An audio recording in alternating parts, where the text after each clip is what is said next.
I forgot where the microphone button was. Hello! It's Wednesday.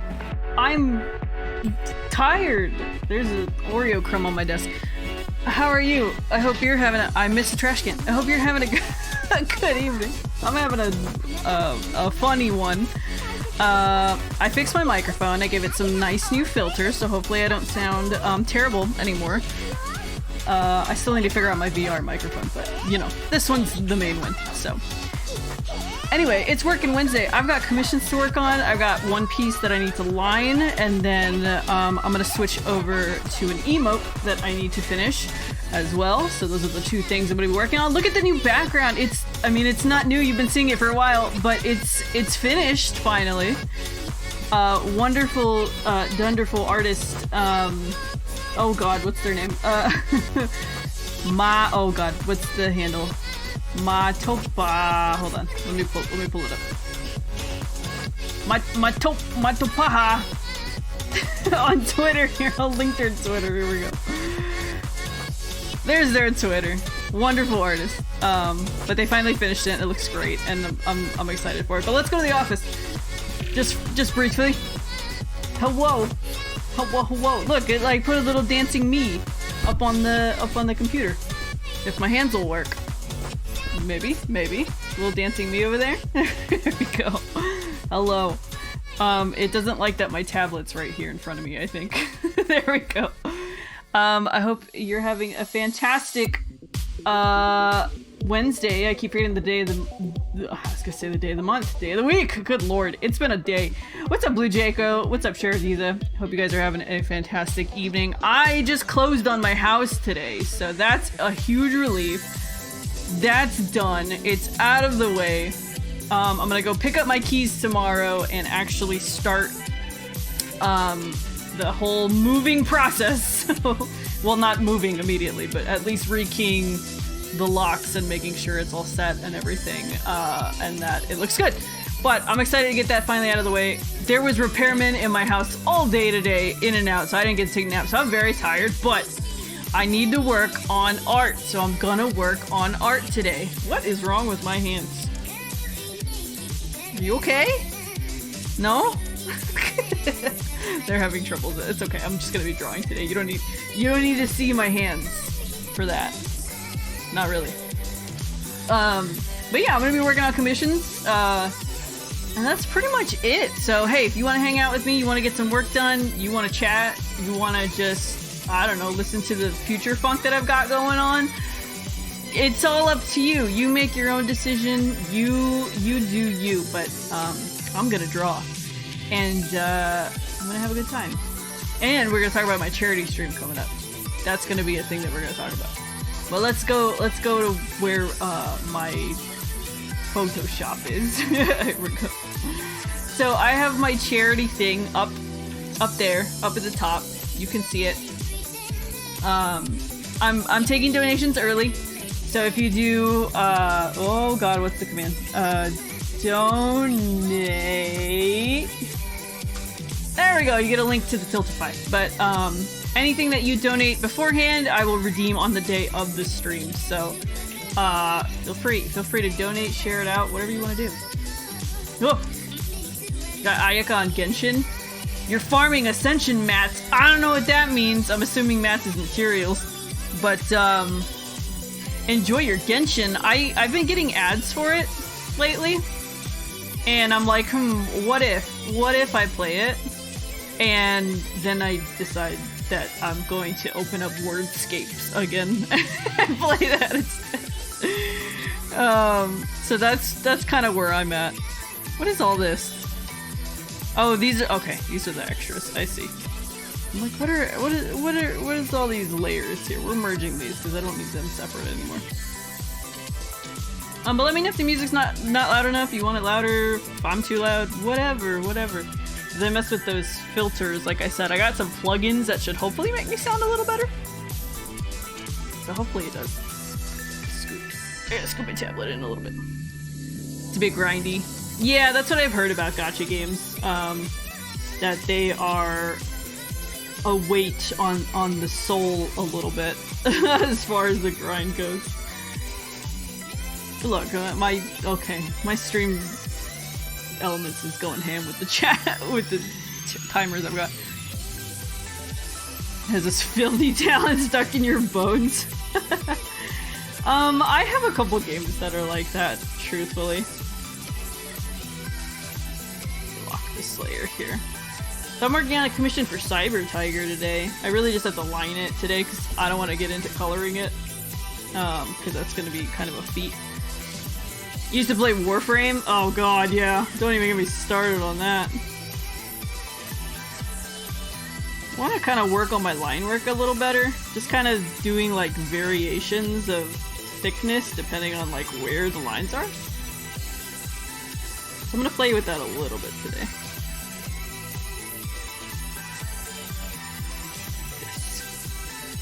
The combat felt a little iffy. I know that there's been some complaints about the stuff I've seen about Genshin is the representation of people of color in it is not really great. So that's what I've seen. Oh my god, this song is gonna make my ears bleed.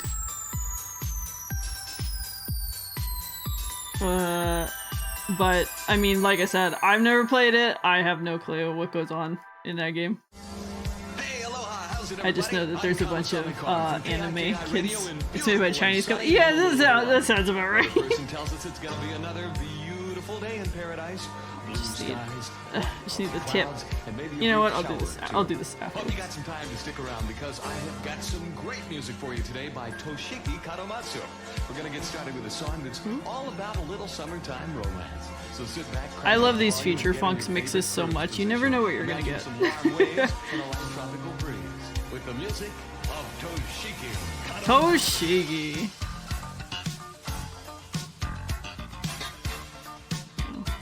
I was gonna say it's been a minute since I've drawn. It has not. I drew all that lackadaisy crap yesterday. So no, I'm lying. I just... Sometimes the silly sketches I think of, I don't think of as art.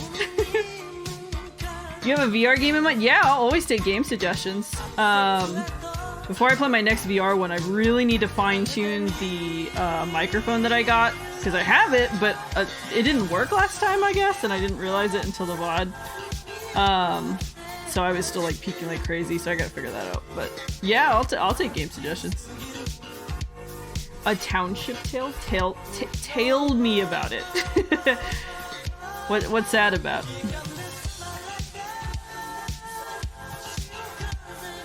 Why are my timers off the wall today with stream elements? Like, you will see this timed message right now.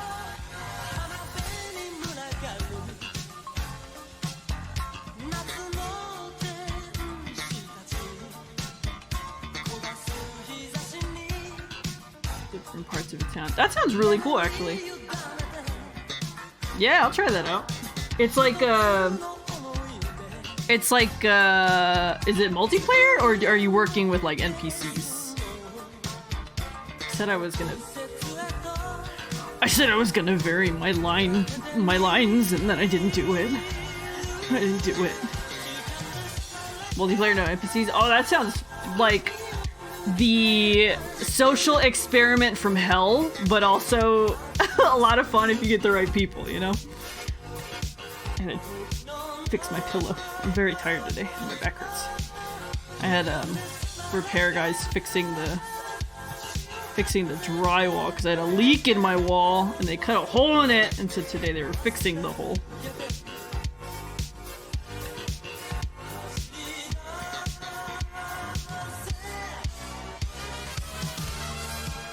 Game lacks color outside of light tans. Yeah, that's what I've seen, and everybody's like,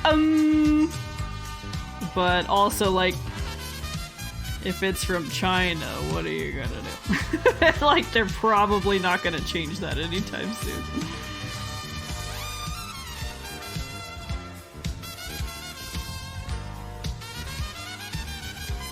So jazzy, this song. Decrease the eraser. Too large.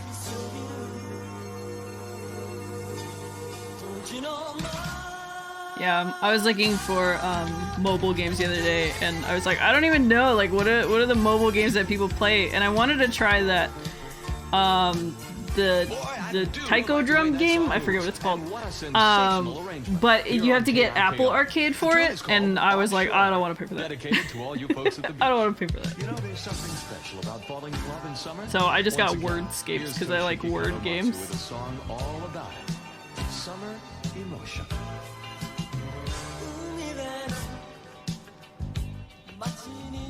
The anti-cheat with Genshin. Like, if you try to do anything to get you, like, extra, like, goodies in it, like, do they kill you, or what? Do they come to your house and kill you? Hi! Hi, Lasso! I'm trying to wave at you. For some reason, my hands don't want to work today. Hi! There we go. There's my armrest. It has access to it. That's terrible. And I don't want that on my phone. I have sensitive information on my phone. I don't. It's just pictures of my cats. How's art? It's going good. Look, you're in this one. Look, you're right there. I just can't get away from drawing you. You. Forever destined to draw Lasso in a variety of situations. Which I'm okay with, that's fine. trying to shake up the line work that I do here, so. See the contents? Uh-oh. Do I want to know what's on your phone? Oh, I do have some interesting pictures on there, actually. From when I was in the middle of, like, my Simpsons hyperfixation. Don't ask for the context of that. It's just some questionable art. Liz, don't even worry about it. Don't ask questions you don't want the answer to.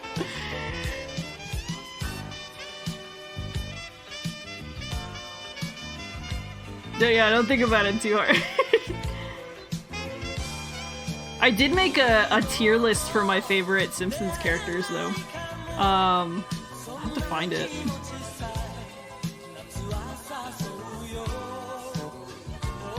I think I have it somewhere on my computer. 'Cause I definitely have two biggest favorites. You're sus? You want me to find it? I can find it. Let me see. It's in my messages with Fox, I think. Let me see. Let's see. Tier list. Oh, here we go. It's the first thing that comes up. Do you want to see my tier list of favorite characters? How do I get to...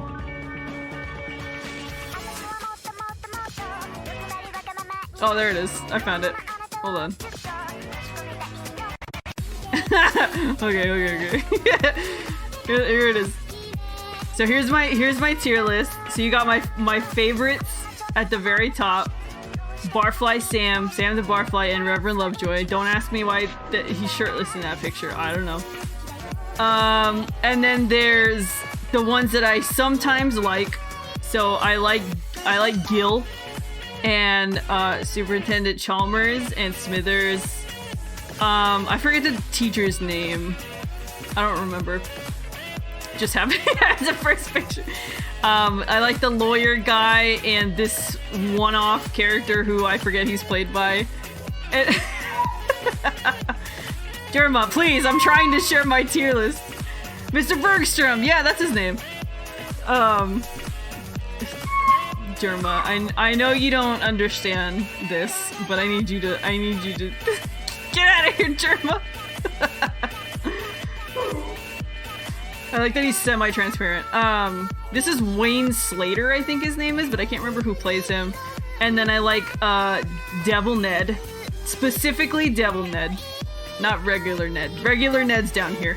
So So then we have, oh god, I know the names of all these characters and I'm just blanking on them right now.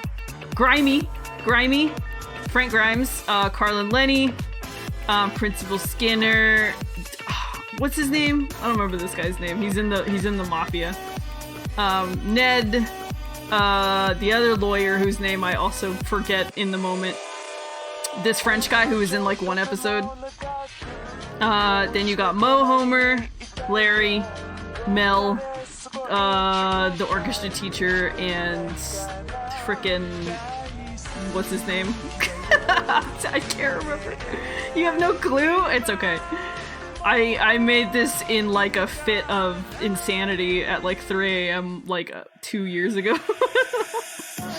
I got the Mafia here, this guy, Arnie Pie, I think his name is, and then Sideshow Bob and his brother, and then Otto. And then these are characters I don't really care about, so it's like whatever. These are the ones I don't like. I don't like Willie, I don't like Comic Book Guy, I don't like the Mayor, I don't like Mr. Burns, and I don't like, frickin', what's his name? Kirk, I think his name is. And then I frickin' hate Krusty. And I hate this other guy who's always hitting on Marge. Those are the ones that I will kill on sight. I can't stand Krusty the Clown. Anyway, just wanted to share that with you. That one doesn't get much exposure. Now that I don't watch as much Simpsons anymore. I watched every episode up until like maybe like the most recent season.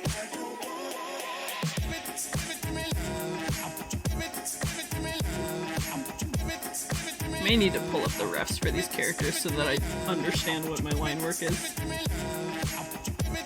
Yeah, see, that looks better. I like when I add the weight to it, but like I have to consciously make that decision. Where it's heavier at the bottom.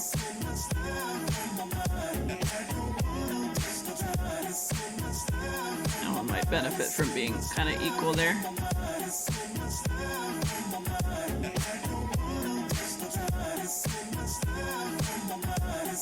Line work takes a lot of mental energy.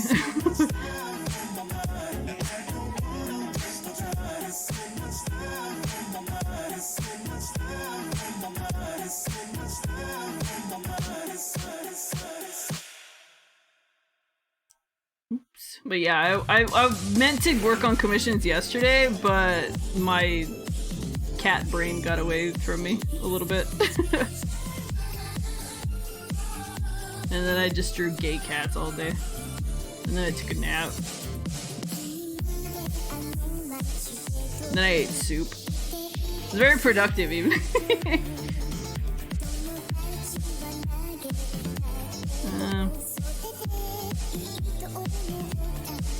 I did eat fish soup, to be fair. Yeah. Catbrain said, I will draw gay cats all day. And nothing else. I wanted to finish that one, the first drawing I did, and actually color it, but then I got sick of looking at it, so I didn't. I'll do one that I'll finish eventually, maybe. If I can find the time.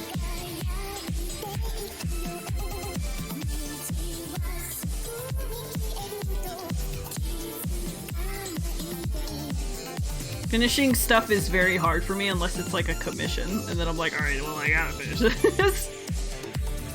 Well, I gotta finish this now.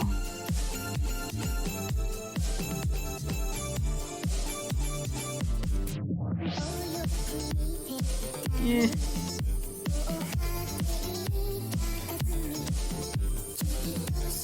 There we go. Give it some bottom teeth too. There we go. Looks a little better. I don't know if this should actually go back this far, and then like sometimes I figure out what makes more sense as I go instead of like knowing right away. Like how do twofers work?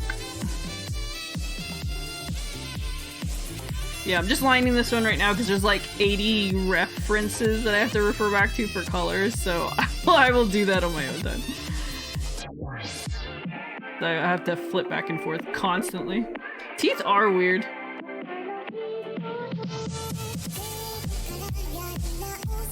I haven't quite figured out a good way to really draw teeth that I really like yet. But I'm getting there. I'm getting slightly better at them as time goes on.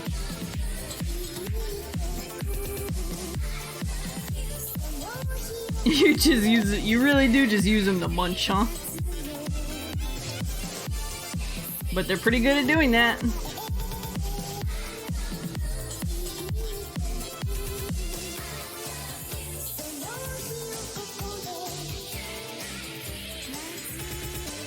Blend this in a little bit here.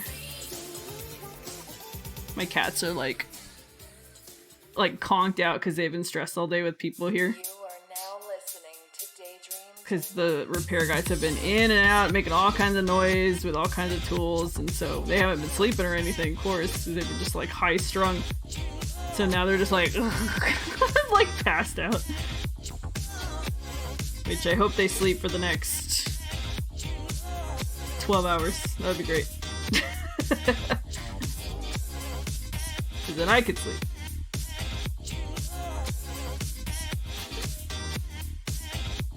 But yeah, finally finishing the house buying process has been like a load off my mind. Like, I know there's still a lot of stuff I have to do for it. I have to actually, you know, I gotta get my utilities shifted over. I gotta go get the keys tomorrow. I gotta, like, I don't know. I gotta actually move eventually, but just the whole loan process was so much to like have to deal with. Like, it's no wonder that people are not buying houses. Like, aside from just the general state of the, you know, economy. But the process itself, like, even if the economy was great, like, the process is so absurd that, like, I have no idea how anyone is supposed to navigate it without, like a support system, you know?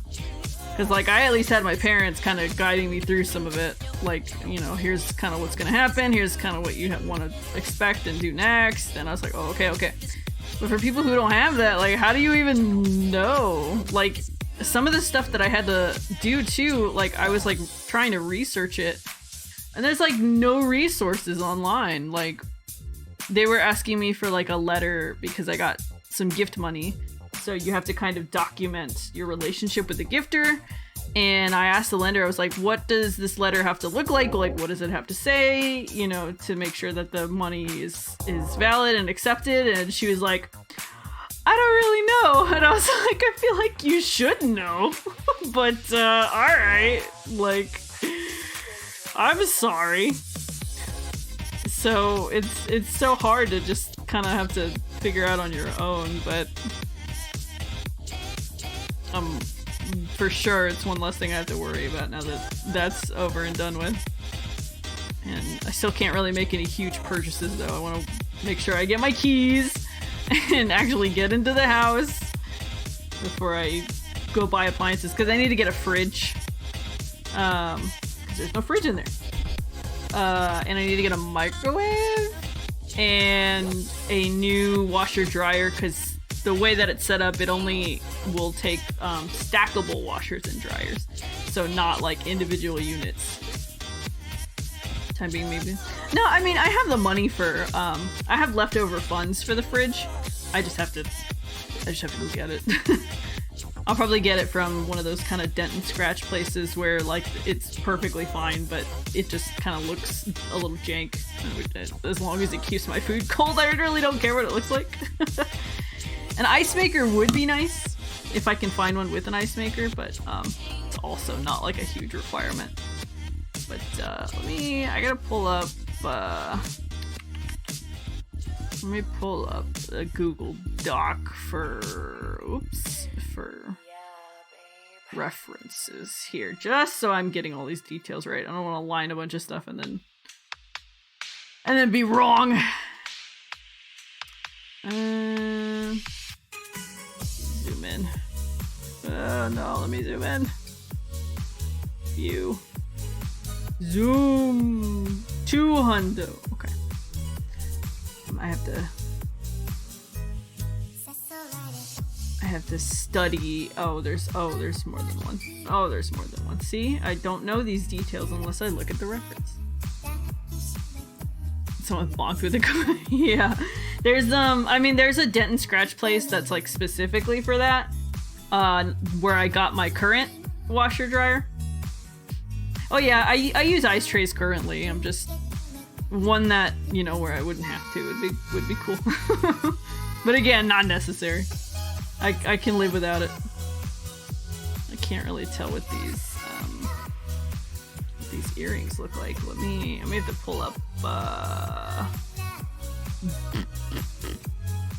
need to pull up Cyber's reference on Twitter. There it is. Show me your earrings. Oh, it's just one. Oh no, but they're like, okay, they're like studs. I see. I see. I don't know what earrings are. Let me actually make that smaller. Yeah, I have like 4 ice trays right now. Because I use the ice and then I forget to fill them up. So I'm like, well, here, now I can forget to fill it up twice as much. I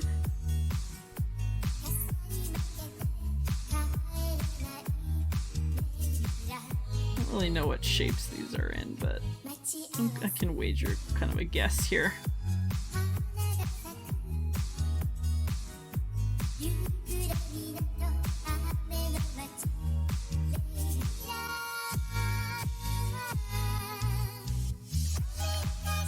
Well, what do y'all got going on? What's going on in the life of y'all? Anything exciting or anything boring or anything mundane or anything great? I mean, whatever. Smaller one here. You got a new car? Oh yeah. What kind of car is it? It's like a little practical car. That's what mine is. I got a little baby hatchback.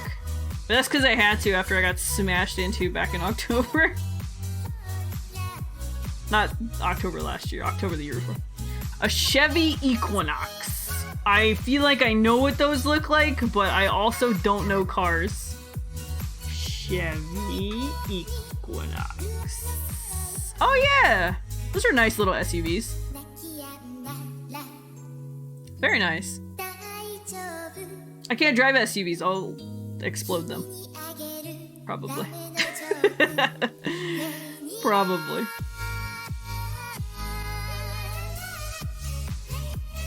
I drive my baby hatchback. Zooms in and out of traffic. Ignoring work trying to call me? Yeah, ignore them. Hey, if you're off and they're trying to call you during your off hours, do not answer that. Do not answer that shit. Hell no. Be like, oh, sorry, I didn't hear my phone ring. Oh, sorry.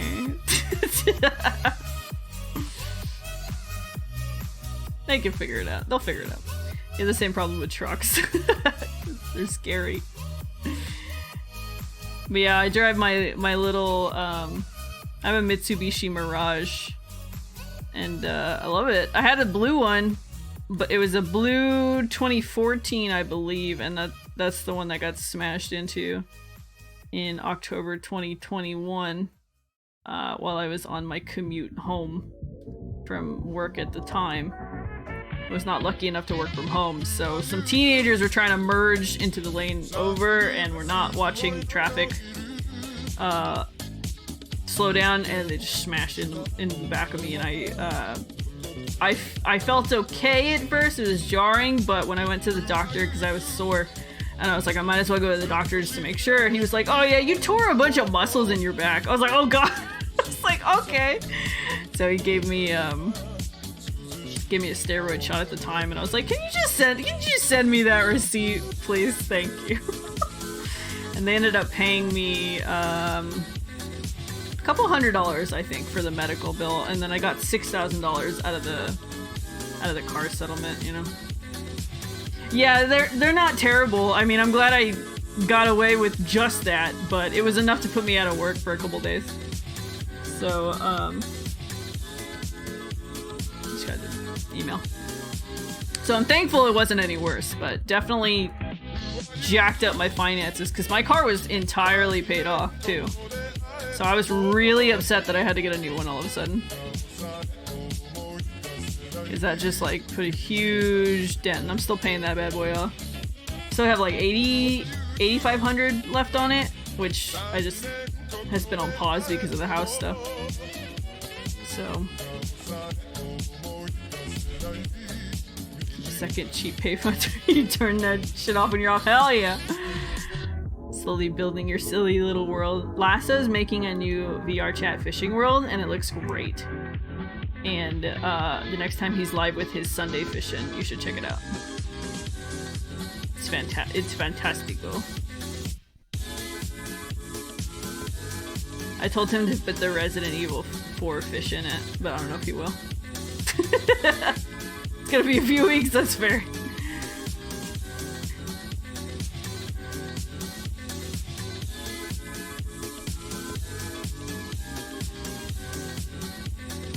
For the record, this does not say MAGA.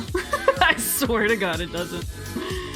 I was trying to make the C very distinctly a C.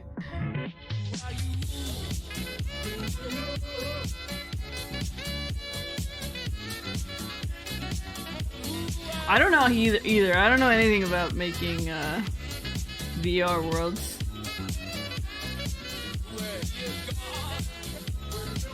If I did, I would just make my house, and then I can hang out in my house in VR while I'm in my house in real life. Very good use of my time.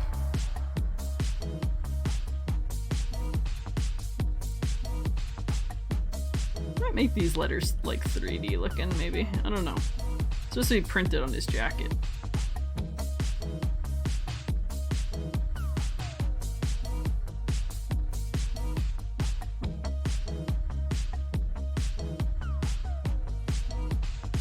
You just pull up Unity and go, listen, I had a hard enough time trying to figure out how to port the my other cat avatar into VR chat after it got textured. I was like, I don't know what the hell I'm doing. And then for my Rex avatar, Jayski ported that one in for me because I was like, I don't feel like messing with Unity. Yeah, that's what I'm saying. I feel like I could get into texturing avatars if I had Substance Painter. Trying to do them in like Photoshop, my brain cannot comprehend it. So I just don't. Alright, let me pull up. Yeah, let's reference here. Where are you, little yam? Oh my goodness, sorry. Okay. Substance is a lifesaver. Well, I was watching Jayski work in it, and I was like, this is so much easier than using, like, just painting flat on the, like, the spread out, like, meshes, I guess are what it's called. And I was like, that's so much easier.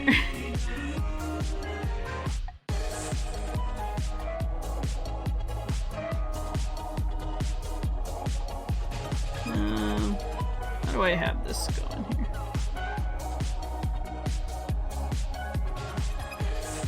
Does all the shading and mixing for you? That's so cool. I was looking into it, and you can get it on Steam. I think if you get it on Steam,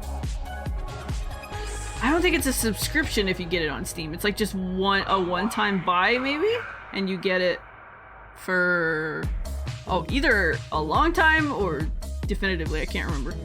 But you can get it on Steam and then it'll like update for you. It sucks to texture skin. Oh god, I can't even imagine. I bet. I wouldn't want to do that.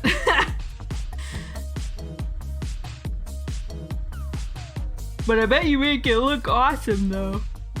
Oh god. I did meet a guy a while back in my fitness world who does some like nutty textures on his avatars, and they were so intricate and insane. I was like, how do you have time? Like it looked like Chinese porcelain, you know, like with the really complex designs on it and stuff, like your fine china. It's crazy to look at. Bad about having a dragon OC. See, if I had a dragon OC, I would just be like, ah, just give it fur. It's a furry dragon. It's fine. Why are you such a derelict? Such a piece of human Dragons junk? can have fur. Dragons can have a little fur. As a Yes. it is a furry dragon. Oh You're a no! scandal. So you're just making it Don't complicated. realize. You're just making it more That's the complicated than it source needs of to your be. agony. That's okay. That's valid. You're valid. But I will show you now. I need to can be put a this source of reference great down power. here. I don't know if I can.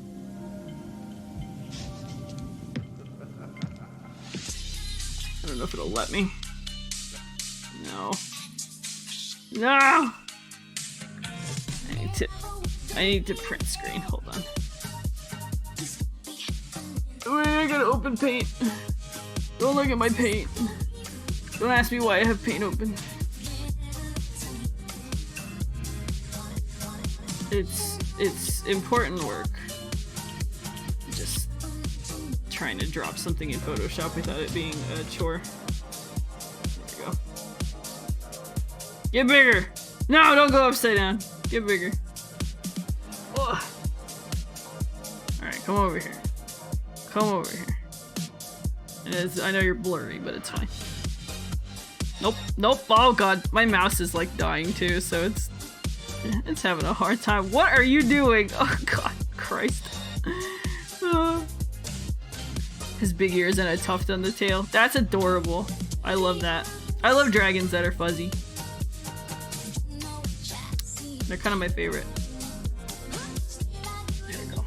Now I can kind of see the details of what I am drawing here, because these sketch lines definitely don't make any sense.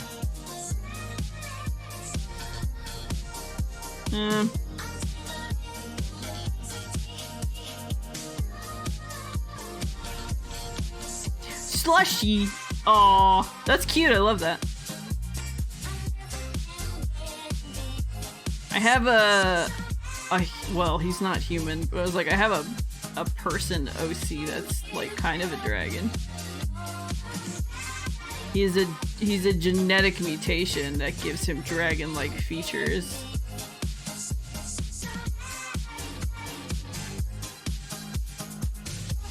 But he also has long ears. Cause I don't know, I'm a sucker for like long rabbity ears.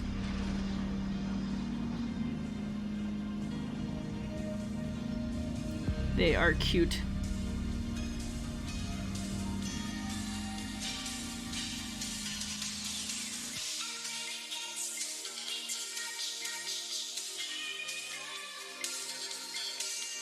Originally he was based on Toothless, and then I kind of changed it.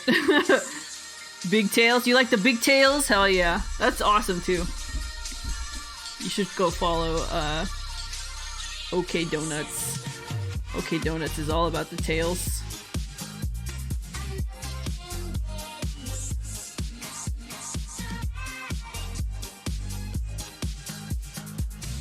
OK Donuts has like a monopoly on tails, honestly. I think he's even coming out with a tail pillow. A little snake tail pillow.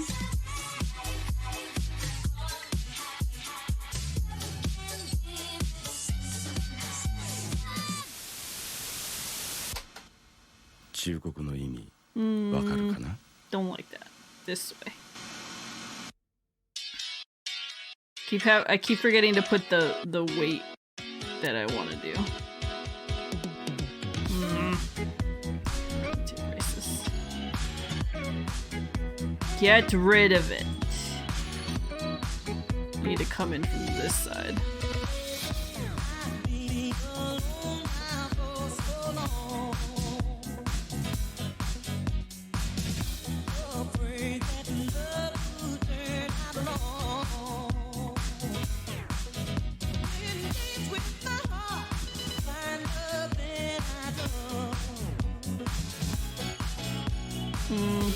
This is like wider now.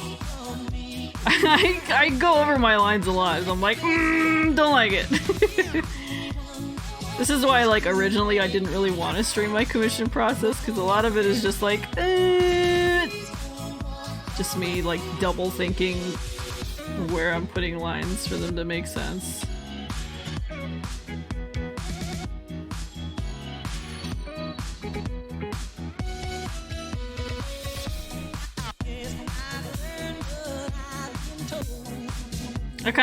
I got over it though, because apparently people like watching it, so I'm like, alright, you know what, whatever you want to do.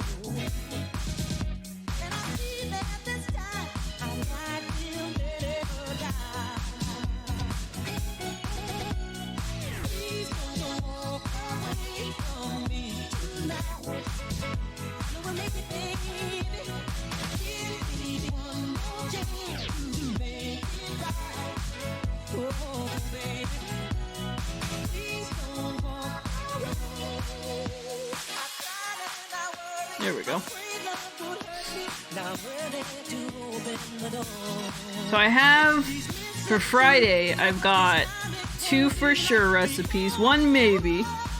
I need to figure out what goes into it. And then, actually 3 for sure recipes. So I'm gonna be making, a peach cobbler.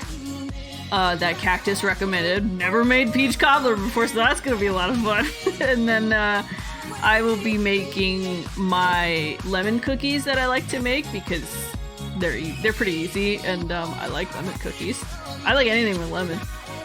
And then Sharadiza gave me a recipe for mint chocolate chip cookies, which sound most excellent, and I'm definitely gonna make those because I love mint and I love chocolate chip cookies. Peach cobbler's so good. I bet the only thing is that before I eat it, I'm probably gonna have to chill it a little bit, and that's probably gonna be me with all of these desserts. I really like cool or cold desserts, even if it's supposed to be like a hot baked thing. I like them cold. I don't know. Dessert to me is like, I should eat this cold. And I don't know why. It's just it's like a weird personal thing for me. I can't do a lot of hot, sweet things.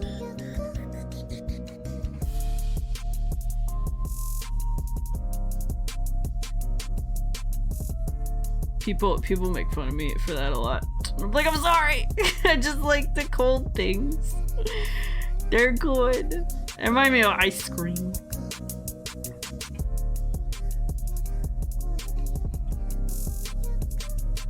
Everybody unfollow, unsub. I'm just kidding. I went over to one of my partner's friend's house one time, and they're a little older, but they were like, we're gonna grill and we're gonna make dessert and everything. I was like, oh yeah, okay. And what they grilled was great. It was like they were grilling like pizzas. I don't remember what was in them, but then they were like, we're gonna make dessert, and I was like, oh, okay, great, that sounds great.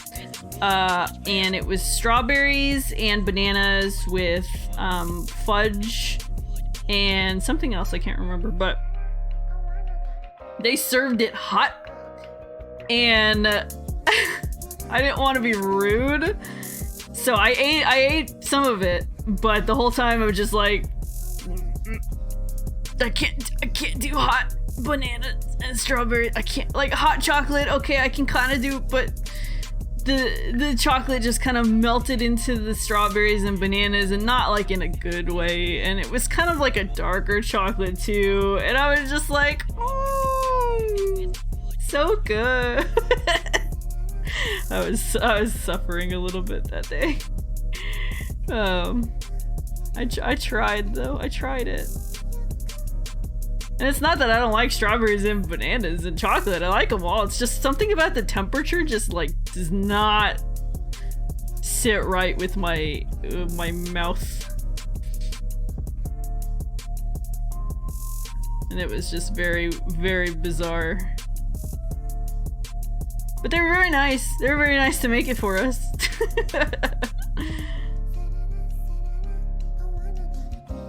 Tiramisu would be a good choice. Ooh, tiramisu is good. Oh, And then Kat recommended, I don't know if she's actually gonna submit it, but I might do it anyway. Jacques posted a lemon praline tort in the Clouder Discord, and I was like, if I can make that without the pralines, I think I could give that a try. Like just a lemon tort. I don't know what a tort is or what goes into it, but I could try it. Just anything with lemons, I'll give it a go, you know? Hi Bunny, thank you for the lurk. Thank you. Aw, thank you. I appreciate it. Have a good lurk. Enjoy your evening, whatever you're getting up to tonight. Thank you for stopping by. I want to get Yam's hair correct. It's so beautiful and artistic.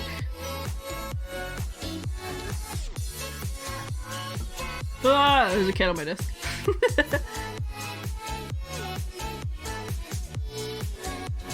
Alright, yeah. A lot of great lines going on in this design here. Excuse me, sir. You are not on camera. I am the cat of the hour, not you. My cat's like, what the hell, man? This is not cool. And on Friday you get to see all my kitties, because if you donate $5, and you can even donate right now and I'll still do it later. If you donate $5, I will grab whichever cat it happens to be the closest to me at the time, and I will give them a big old smooch just for you. Just for you. It's just whichever one is nearby, and if I have to go grab one from a room, if somebody donates, I will. And I'm sure they'll hate me for it, but it's all for a good cause.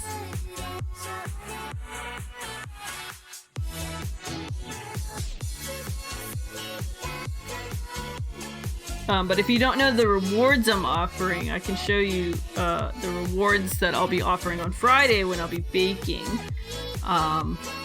Let me pull them up real quick.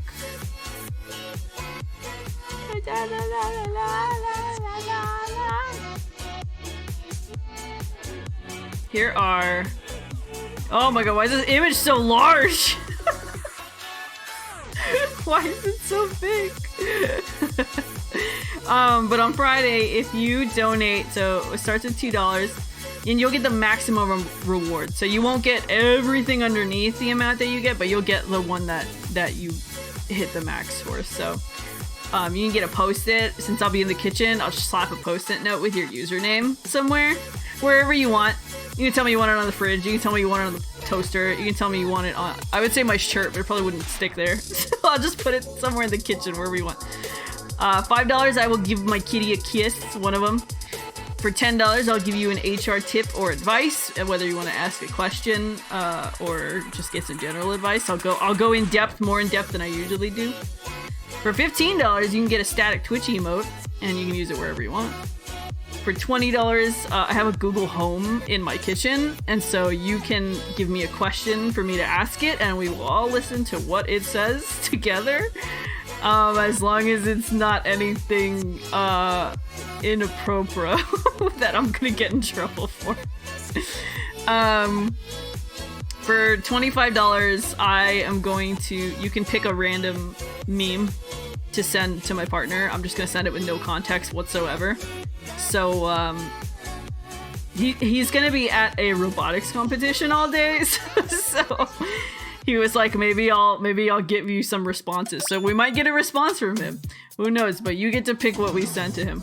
Again, as long as it's not gonna get me in trouble. For $30, I'll go find a random creepypasta off of the creepypasta site, and we'll read it together, and we'll just have a good spooky time. For $50, after the stream, I will write a short romantic fanfic of you or your own character or your self-insert or your OC, whatever, with your favorite character from whatever media. But these will be after. I'll have to do them after, because if you pick like a random character I don't know who they are, I have to go research. I have to go research them. I think it'll be around 500 words. That's what I said. For $75, you can do a collab with me, and we'll play a game, or we'll do an activity, or I don't know, whatever you want, really. We'll do something. We'll have a fun time. And then for $100, you can enter to win 5 animated emotes, and my animated emotes are frame by frame animated, so they're not like your typical puppet emotes. Like the dance emote is frame by frame animated even, so you'll get 5 animated emotes like that. I've made a couple for Lasso as well. Yeah, there you go. There's a couple there, but you'll be entered to win 5 of them. So a whole pack of 5 emotes, which is about a little bit more than $200 value. So you never know, if you want to roll the dice and maybe get a whole bunch of emotes, you might be the only one to do it. So you never know. And then there's some milestone goals. So these are like some streams I have planned. So if we hit $50, I'll do a classic game stream. Y'all can help me pick a game, like a classic PS1, PS2, a classic Nintendo game, whatever. For $100, we'll do a stream where we'll watch old 90s and 2000s commercials together. Have some nostalgia.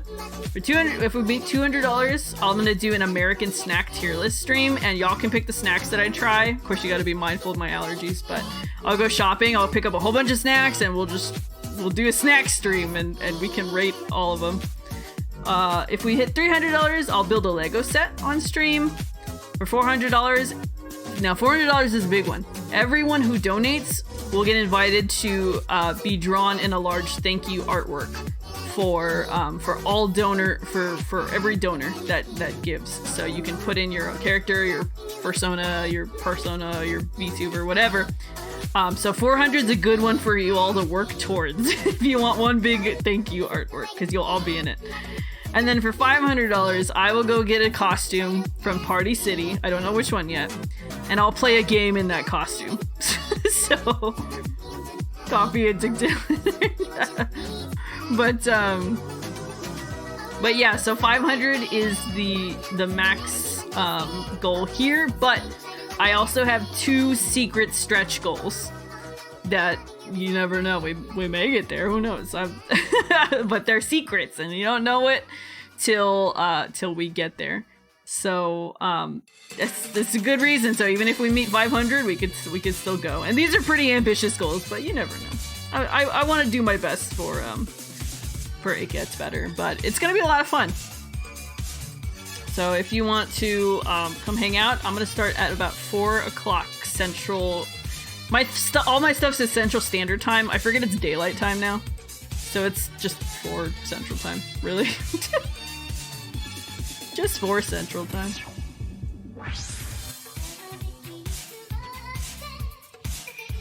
But it's gonna be fun. It's gonna be fun, and I mean, worst case, we don't meet the goal, which isn't really worst case. I mean, we have fun. We still have fun. Worst case, I get to eat a whole bunch of stuff that I bake. So, I mean, it's kind of a win-win. And it'll be great. If I end up with a lot of baked goods, I may see if maybe somewhere will let me donate whatever extras I have. Just, I don't know, maybe like a homeless shelter or something nearby, like a food bank, something. I don't know if they take like home baked stuff, so I'll have to do a little bit of research. But if I end up with a lot of stuff, that's probably what I'll do. Hi, Cactus! Hoi! Welcome on in. How's your day going? I hope you're having a good day. I should like draw in my drawing stream, huh? Why don't you just draw? Draw in your drawing stream. You goober.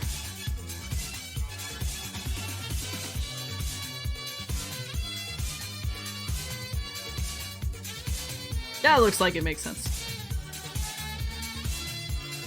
And then of course I still have plans to do the puppy and kitten donation stuff. I'll probably do that once I'm all moved in to the new house. And my finances aren't being heavily scrutinized still. And that'll still be a lot of fun. That would be ridiculous. Drawing? During your drawing stream? Impossible. I've never heard of such a thing.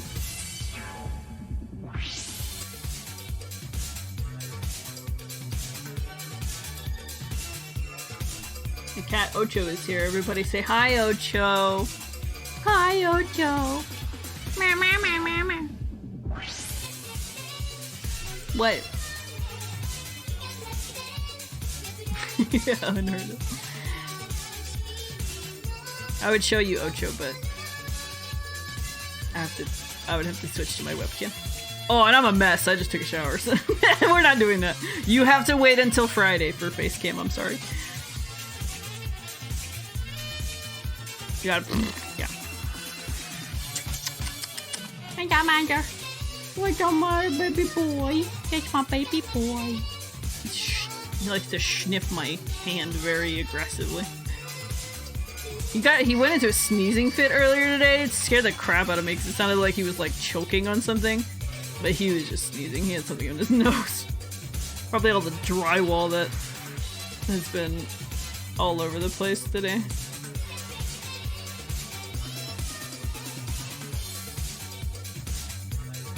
That was a good line. I'm mad I got rid of it.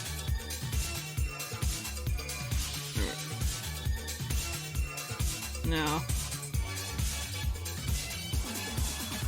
No.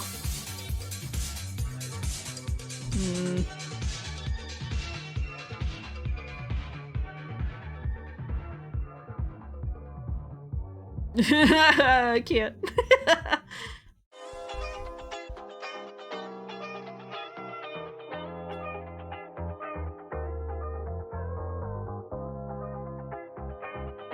Don't ever get into drawing. Just don't draw. Just don't draw ever. Just kidding.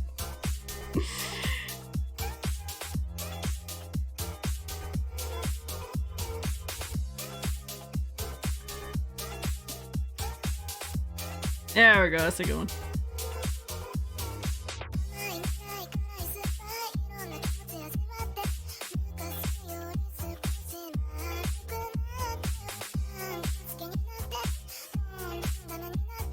Your long hair cat. Your Zat. I know you're my cat. Matting all of mine are short hair, so thankfully I haven't had that problem, but I do have the problem of them getting hairballs occasionally. And they just like to, you know, kind of hack them up wherever they happen to be standing, which is not always great. The other day I stepped in one and it was terrible because I walk around barefoot and I was like, I was like, no! Awful, terrible.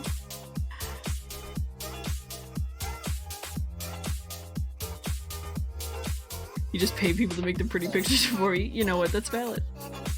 That's so valid. I need to pull up... I need to pull up... There they are. Pull up this reference on Twitter so I can see the nose a little better.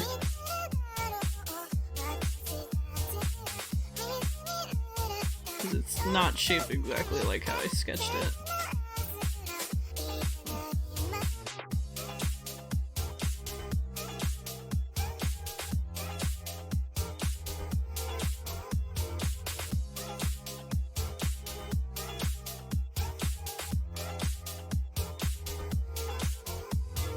There we go. That's a little better.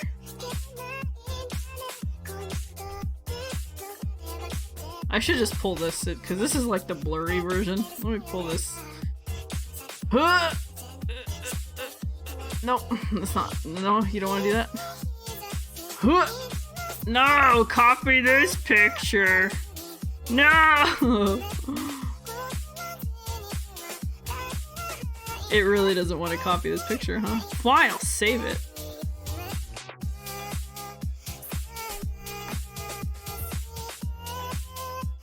Nobody look at my downloads. You did not see my ID. That is my identification.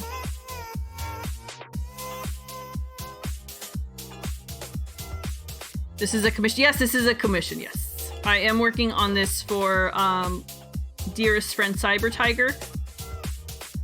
And it's it's Cyber and a couple of good friends, including Lasso, and Yam, and these other people whose names I can't remember.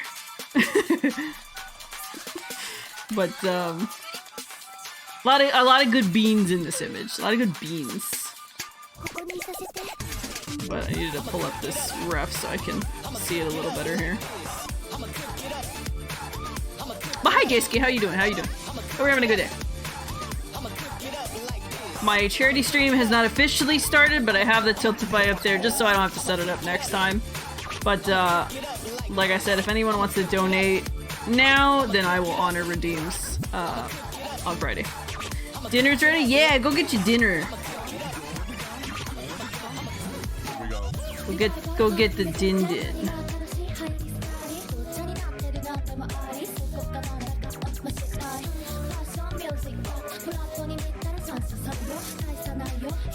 I ate din din earlier. I ate Panda Express because I just didn't feel like making anything, and the repair guys were here up until like 6 o'clock, so I was like, I just need to order something real quick. So I ordered Panda Express. We're on Avatar stuff? Epic. Your Avatar stuff is great. Hi, Jacques. Welcome on in. Welcome on in. It's smaller than this.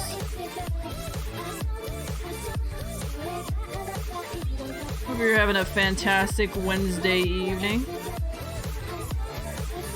One of these days I'll remember the day of the week without having to think too hard about it.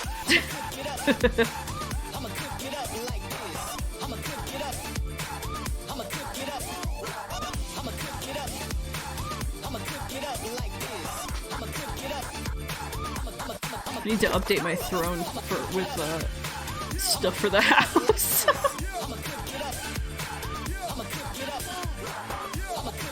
I definitely need to get some smart locks. That's like on my list of things I need to get.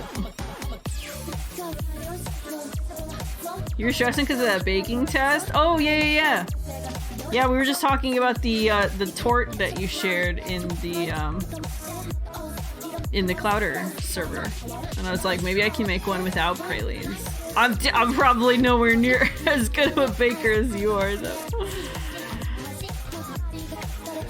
I just be making. I need a recipe. I need exact measurements. I don't know what the hell I'm doing, but it's fun when it comes out right. A lot of whipping eggs. I could try it. Maybe I can find like a simpler version, maybe, because yours looked really fancy. And I was like, Kat, you have too much faith in me if you think I can do that.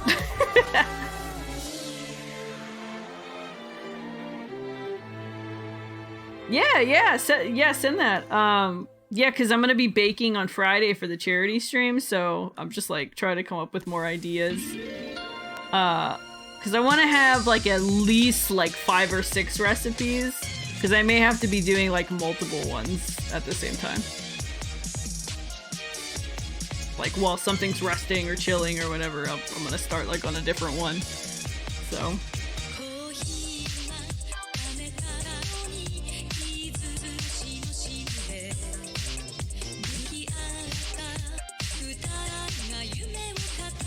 Beautiful. This recipe took you almost 4. Oh, Christ. Well, your hard work paid off because it looked great. You had to work around 15 others. Yeah, I can imagine that would get kind of arduous.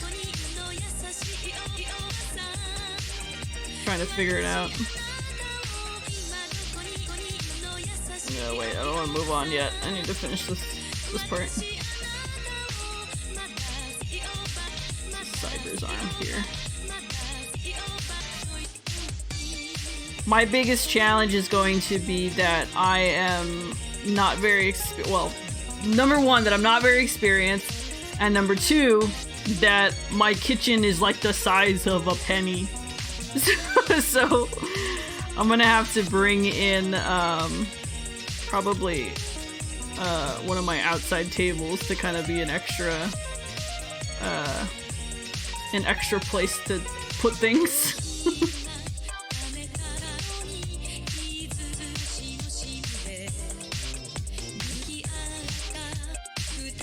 My new kitchen in my new house is a lot bigger. Well, not a lot bigger, but there's a lot more counter space at least.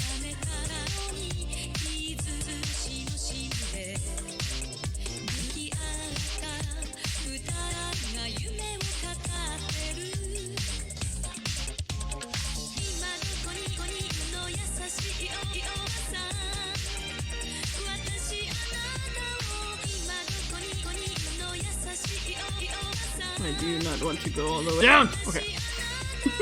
Sorry.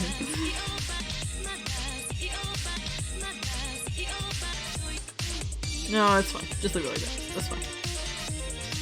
It's fine, it's fine, it's fine. Don't obsess over it. God.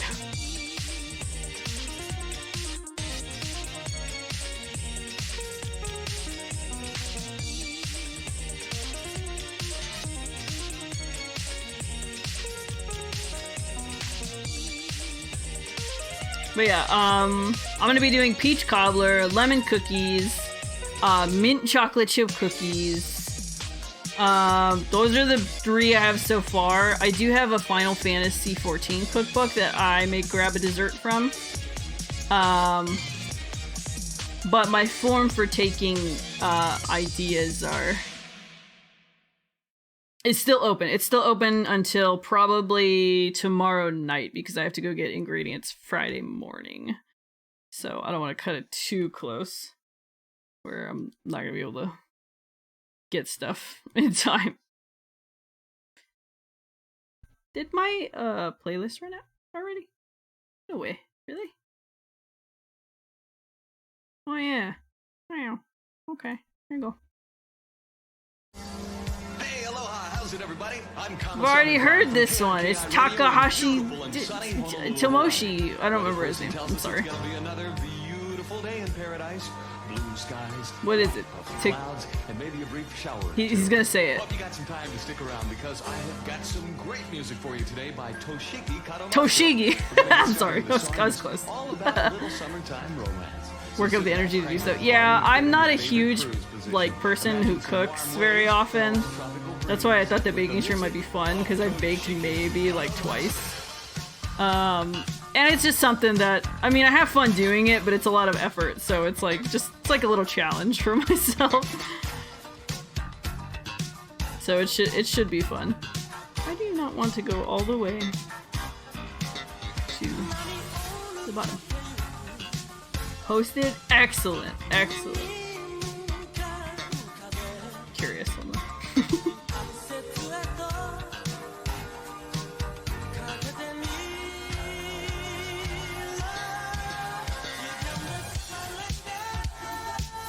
Oh my god, that recipe, Jacques.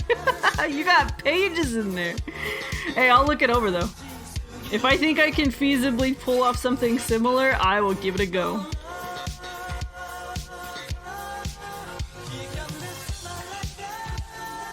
Your baking skill is incredible and very powerful. I very much appreciate it. Why do you not want to go all the way to the bottom of the canvas?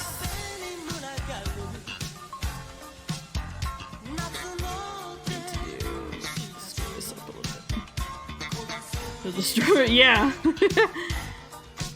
That's how it works. You just gotta take over planetary orbits with the power of your baking.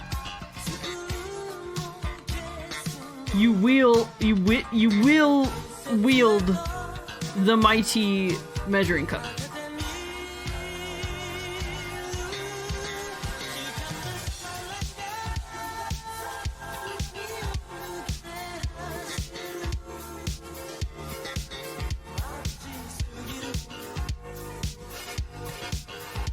You'd be even better.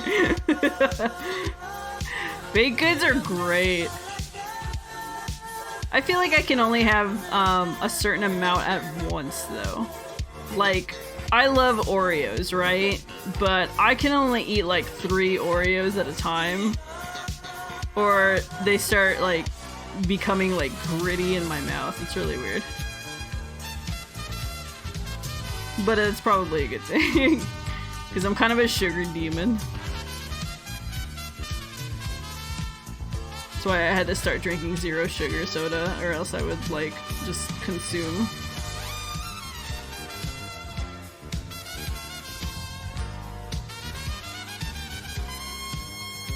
So I drink 0 sugar Dr. Pepper. I'll have a regular soda very occasionally, but I try not to get into the habit of just grabbing a regular soda. I mean, I have one right now, but I barely drink it. Like it's got barely any in it. I mean, I barely drank any of it. Not that it's got barely. I'm gonna drink water instead. Look, I'm drinking my water. I'm staying hydrated.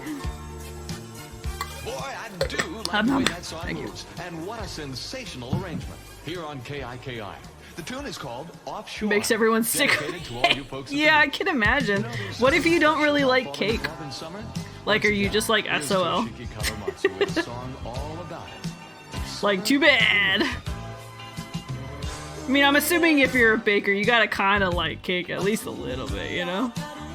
At least you could like tolerate it. Maybe it's not like your favorite dessert. Personally, I'll be honest, I'm more of a cupcake person. I think it's just smaller portion makes it easier to really enjoy it.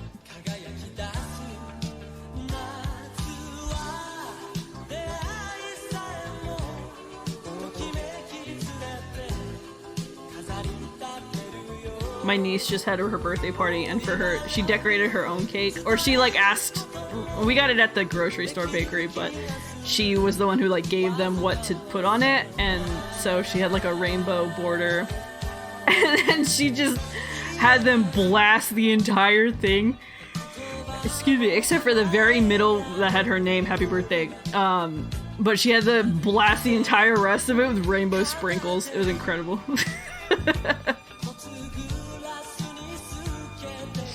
Everybody was like, yep, she decided what she wanted on her cake, I guess. She really likes rainbow sprinkles. She likes rainbow anything.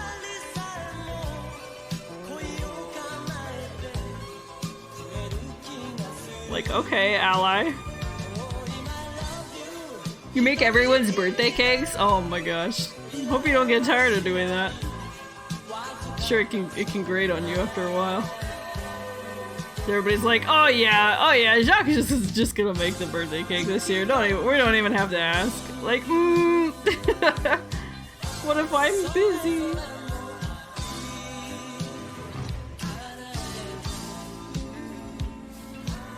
Oh, I'm yawning, sorry. There's 2 layers here. Trying to make sure these details are right. Details are importante. And historically I have been known to fudge details, so I don't like doing it on commissions. It becomes very noticeable when you do.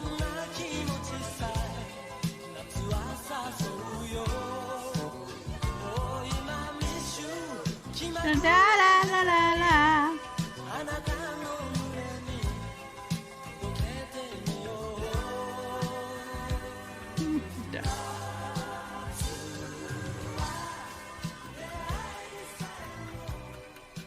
Thank you, Toshigi, for your wonderful ballad.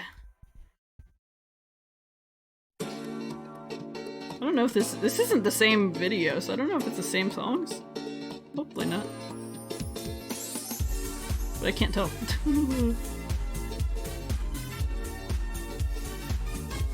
Your headphones exploded! Oh god. Are they okay?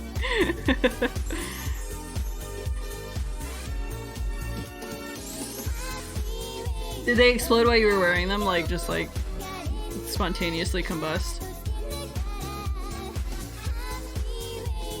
You're not- oh no. You ever had the thing where you're wearing headphones and I guess whatever you're sitting on like generates static, and then like you move or you get up or you touch something and it shocks you through your ears? Absolute worst. Do not recommend. Shocks you like right in your freaking ear canal.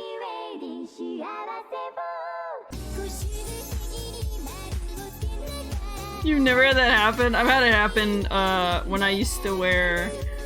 it happens sometimes with my AirPods, but with Apple headphones in particular, it likes to happen a lot.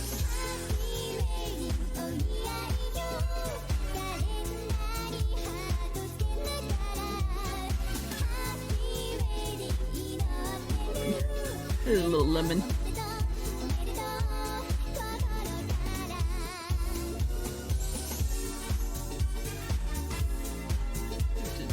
Decrease the smoothing. Can't draw the little eyeballs.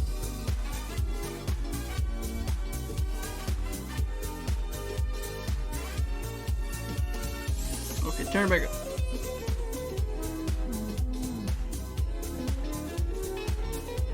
And then turn it back down. Messing with the smoothing too much. I gotta turn it off for more like precise shapes, otherwise it makes it really hard. There we go. That's better. That's better.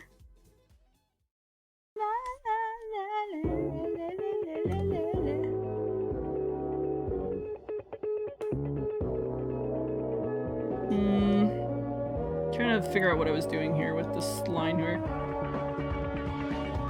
I think I had.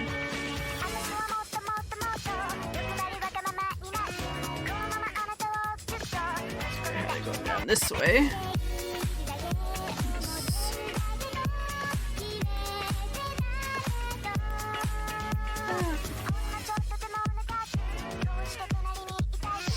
I hate shocking myself so much though. It like makes my day like instantly worse. And I have such like a, I don't know, for like that specifically, I have such a low pain tolerance that every time I shock myself, I'm like, ah! Like, I get so mad. I'm like swearing at whatever shocked me.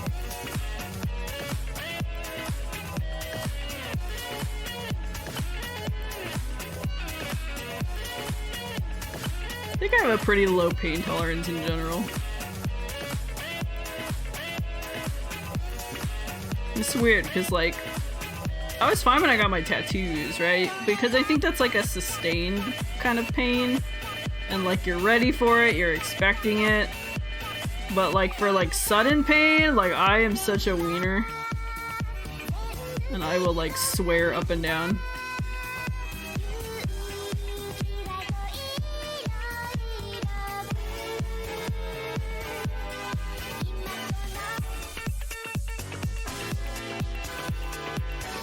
But the most painful thing I've ever had happen was I had a broken foot after work one day. I was telling Lasso Cactus about this the other day. I used to work for a mobile game truck where we would go out and do like parties and stuff in a truck that was like outfitted with like TVs, and on the inside there was like Xboxes and stuff, and you could go play video games for your party. So we mostly did kids parties, but we did like big events too. So we had an event where we were out on a football field at a church, I think. It was like a church. Don't ask me why a church has a football field. It's Texas. They just do. So it was like the evening, and by the time I had left, it was already getting dark. Or it was already dark. And when I had originally arrived, the parking lot was separated from the football field by like one of those orange net fences. So I had gone around the net fence to get up to the field after I had parked. Now on the way back to my car, the net was gone. And so I was like, oh, let me just hop from the field down this little teeny tiny hill down onto the parking lot, and I'll just watch my car from there. It was dark. There was no street lights or anything in the parking lot except for right at the entrance. So when I jumped, there was a hole there right in the parking lot where I landed, and I landed on my foot wrong and I fractured. It wasn't even that bad of a break. I fractured my little, one of the bones in the side of my pinky toe, but in the moment, like it hurt like absolute, like it hurt so bad. And I was like, ah! And so I kind of limped to my car. And I called my mom, and I was like, Mom! I was still living at home. And I was like, Mom, I think I did something to my foot. She was like, oh my god, you always say that. Just come home. I was like, no, for real, Mom. And so I got home, and I took off my shoe, and it was all bruised. You know, when you break something, it's like, it gets real bruised. Just wherever it's been broken, depending on what you break. So if it's close enough to the like skin, it'll bruise the whole area. And my foot was all bruised, and she was like, "Oh, do you need to go to urgent care?" I was like, let me try, because by the time I got home, it had kind of faded a little bit. It still hurt, but it wasn't like, you know, splitting pain or anything. I was like, let me take some Advil. I'll see if I can get through the night at least, because it's already late, and if, you know, we'll go to the urgent care tomorrow. She's like, all right. So the Advil helped. I managed to go to sleep without too much of a problem. It was just kind of sore and achy. But yeah, we went to the urgent care. They were like, yeah, you fractured your foot. And I was like, oh, damn it. So I was working 2 jobs at the time. I was working the game truck, and I was a host at a restaurant. So I had to stop working at both, and I went back to the game truck eventually, but I quit the job at the restaurant because I was like, I don't more. I paid them. Thank you for the mortis. That is what it felt like. But yeah, I didn't want to work at the restaurant anymore anyway, so I was like, it's fine, whatever. So I quit that job, but I stayed with the game truck because they were like, yeah, you can come, if you want to come work, you can just sit the whole time and just yell at the kids from your seat. I was like, all right, I'll get paid for sitting and yelling, because I had one of those boots on. Yeah, it wasn't a cast, it was just, they just put me in one of those boots and gave me crutches. They're like, figure it out. I was like, okay. Like, I guess.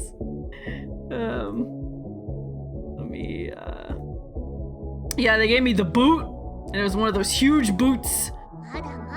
I need to pull up the reference for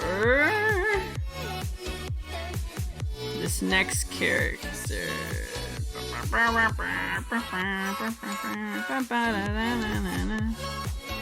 Where? There they are. Ah! There's a cat on the back of my chair.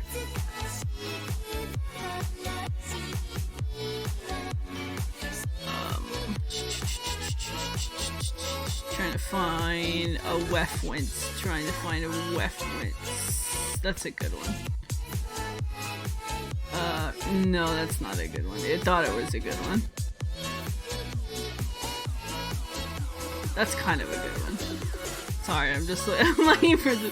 Because the reference I have is kind of blurry, so I just want to make sure I have like a good one. Oh, no, it's not that bad though. Oh, I see what that is now. Okay. Let me do this here. Bear with me. That makes so much more sense than what my sketch is. Beep, boop, boop, boop, boop, boop. You paid it. Hey, I got to yell at kids all the time at that job. Basically, I was the party host, so I would be accompanied by a driver, but the driver wouldn't really do a whole lot. I mean, they would help every now and then, but their main purpose was to drive and set things up and be there in case something with the vehicle broke down. So I was really there to kind of manage the flow of the party and you know, help kids when they wanted to change the game out, and make sure the birthday kid was being paid attention to. But man, I got to yell at some kids there, especially when we did school events. Those were my favorite because I could yell at those kids the entire time and nobody would say anything because the teachers don't care. They're yelling at those kids all day. So they're like, finally, somebody else to yell at them. So school events were always fun. They were not fun when they were out of town. We had a school event that was out in Cuero, and that was like 2 hours from here. And that was miserable because the party was like at 8 a.m. So we had to leave at like, because we had to be there like an hour before the party to set up. So we had to leave like the city by like 5 a.m., which meant I had to be at the warehouse by 4 a.m. I was exhausted. That day was long. And I think it was a middle school, so of course you had to deal with middle schoolers all day. Although the older the kids were, the easier the party was. Because, you know, there's a big difference as a game host if you're at a party with a bunch of high schoolers who know how to work an Xbox. They don't need any help with the buttons or the controls. They know that they want to play Call of Duty or they want to play Madden or whatever the hell they're into on that particular day. But when you had a party full of first graders, you had to figure out, alright, which of these games do we have that requires zero reading ability? Because some of them couldn't read. So like you could put on like bowling for the Wii, and they don't know what the controls are saying. They don't understand that you have to press B and the trigger in the back in order to let go of the ball. You know, they don't know what the hell they're doing. So it was a real, you know, challenge to find something that they could figure out without too much issue.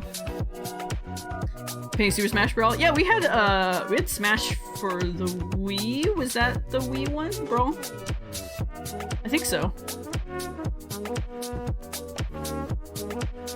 We had Wii's on the outside. So on the outside of the truck, there was a panel that flipped open, and there was 3 TVs out there. On our smaller van, there were 3 TVs that opened there, and Wii's would be outside. And on the inside, you had Xbox, and I think every now and then we had a PlayStation, but we didn't really use it a whole lot. The biggest games that I would put on for the little kids was Minecraft, because they went crazy for Minecraft, and Kung Fu Panda was usually pretty easy for them to grasp because it had like a little fighter mode that I would just put it on and let them kind of just go nuts and beat each other up. Viva Pinata was another one that I would put on for the little kids. That one kind of baffled them sometimes, but they could figure it out if I gave them like a little tutorial real quick. I think I heard of that. I don't think we had it though. It was pretty cathartic though whenever we would do like a school party and the kids were like, and it would be like a middle school or even like a high school or whatever, and they would be like, oh, do y'all have Call of Duty? And I would be like, we do, but you can't play it here. It's at school. And they'd be like, oh, like, sorry, it's not my rule. It was just a general rule that we had, that in order for us to do like the shooters or whatever, the rated M games, we would have to have parental permission. So it was usually fine at birthday parties, but we couldn't do it at like school events or anything like that.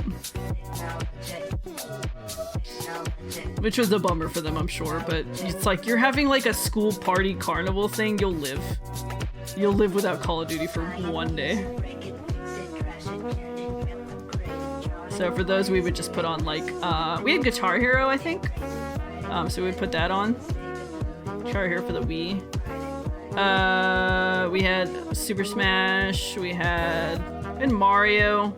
Just like pretty standard Wii games. If we had a really slow party, I would just put on, like if there wasn't a lot of kids playing video games, or it was just like 1 or 2, I would take, you know, if they wanted to play something like a single player game like Super Mario Galaxy or whatever, I would put that on. You just the game tracks? Yeah, I can show you what it looks like. Let me see. We had 2 versions. So we had the little van, which was smaller, and then we had a big trailer that was a lot bigger.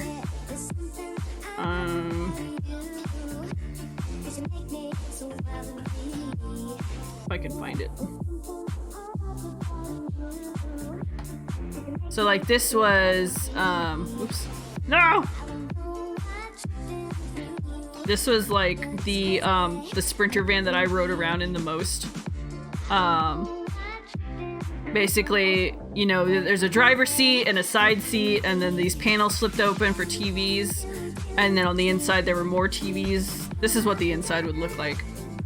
So it's pretty cramped in there, but you can fit, you know, about 6, maybe 7 kids if they're small. But you can have up to 4 players on a TV depending on the game that you're playing. So it was a pretty good setup for some small birthday parties here and there. And then we had the larger one, which they've rebranded, so they're orange now, but this is the larger one. So we would have 2 TVs on the outside and on one side, and then 2 TVs on the other side. There was an awning, and this one was better air conditioned. The inside was really cool. This is what the inside on that one looked like. It was more, a lot wider, a lot more room. But I worked there from after I graduated high school, probably sometime in 2011 up till 2014 or 2015, so for like 3 or 4 years maybe. Didn't pay a ton, but you know, got a little bit of money here and there. I think I got paid like $9 an hour, so it was fine. Like, but no, not like that. But yeah, we would go do all kinds of parties, and you know, this is kind of what the van setup would look like. Yeah, $9 an hour at the time. Yeah. I think it got as high as. No, it didn't get. No, it was about $9 an hour the whole time. Maybe it may have gotten up to like $9.25 right before I left. But it wasn't much. I did do a thing for a while where I would go to the Marriott, the JW Marriott here in town, and I would have kind of like a painting table. So the JW Marriott is kind of like it's like an all-inclusive resort.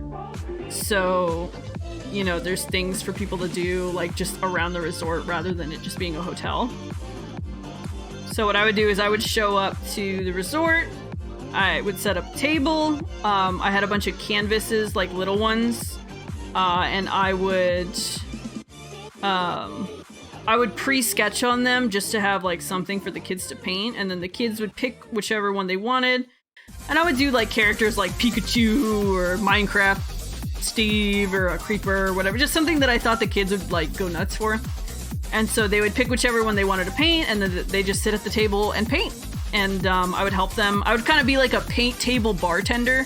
So whenever they wanted another color or they wanted more of, you know, the same color, they were running out, I would go over and help them. Or if they just needed help with like mixing, I would help them with that too. And then whenever they were done, I usually had like a little blow dryer so I could like kind of speed dry the painting, because usually they like to glob the paint on there. Like they're like, oh yeah, this is painting, and they're just like slapping like the entire plate of paint on there.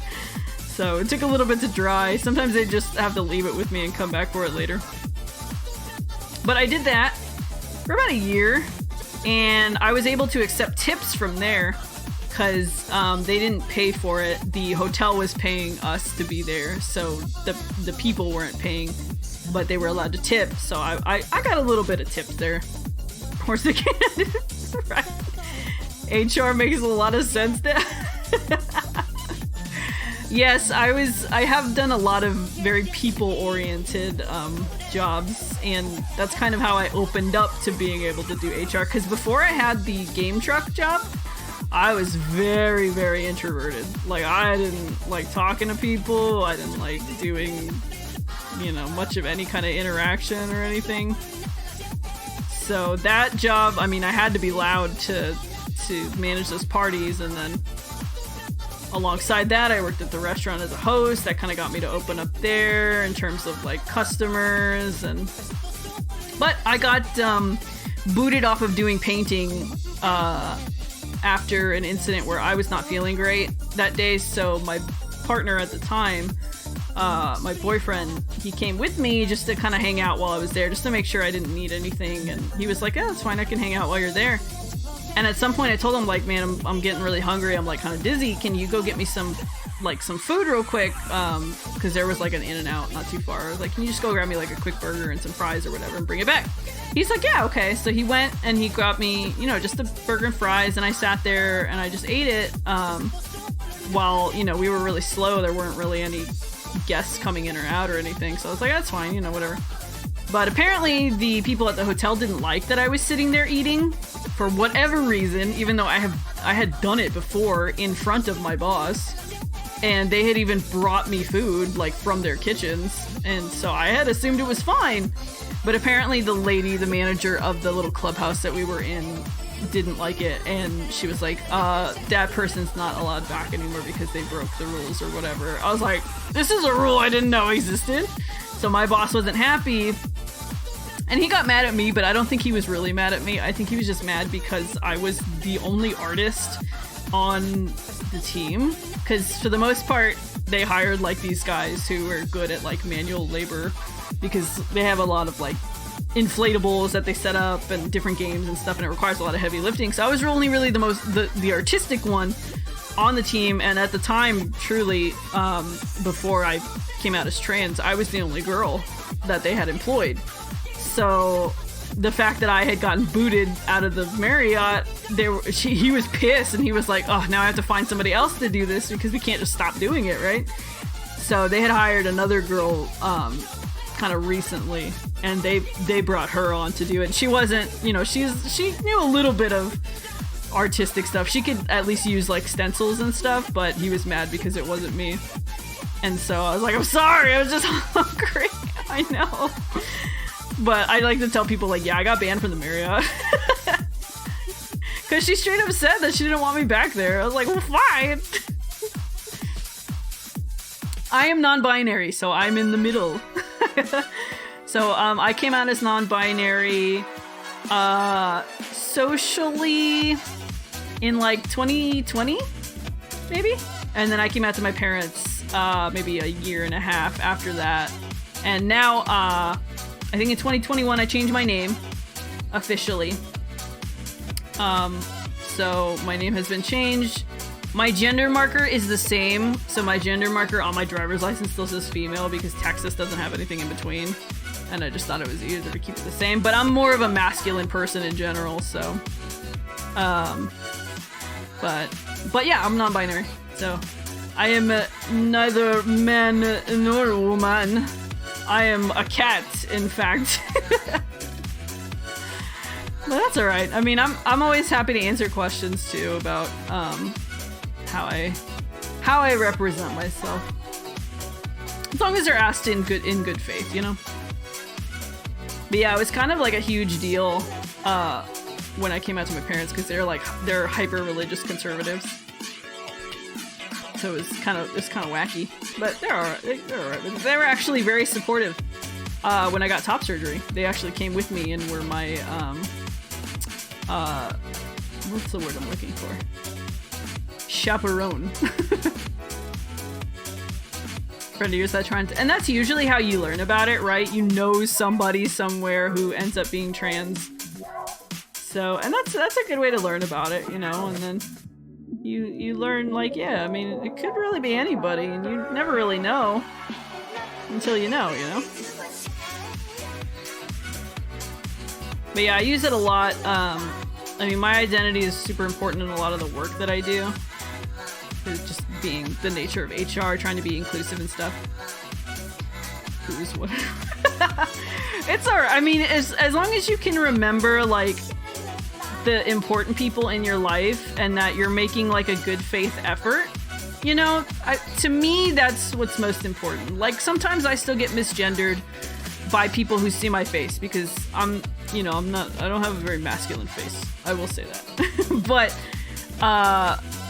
as long as they're not doing it and I can tell that they're not doing it out of spite, I'll usually be like, okay, it's just half force of habit for them. And every now and then I'll correct them if I feel like maybe they're getting away with doing it too often. I gotta keep them on their toes. I'm HR, you can't be doing that around me. But like I said, as long as it's not coming from a place of maliciousness and people are making an effort to respect, you know, people's identities and pronouns, things like that, that's to me, that's what matters. And to a lot of trans people, That's what matters to you. You thought I was a guy? That's valid. Hey, that makes me feel good. Thank you. I have always had a slightly deeper voice, but I guess compared to some of the other people that I sometimes see on Twitch and stuff, it doesn't feel that way.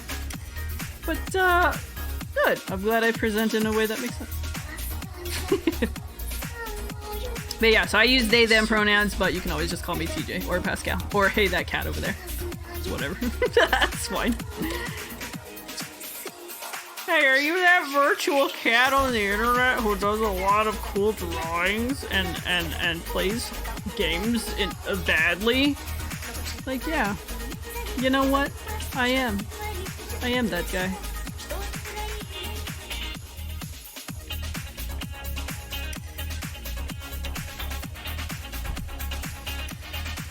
I don't know why these eyes look real big. It's fine. Digital stinker. Yeah, I am. Excuse me. It's virtual stinker. Thank you.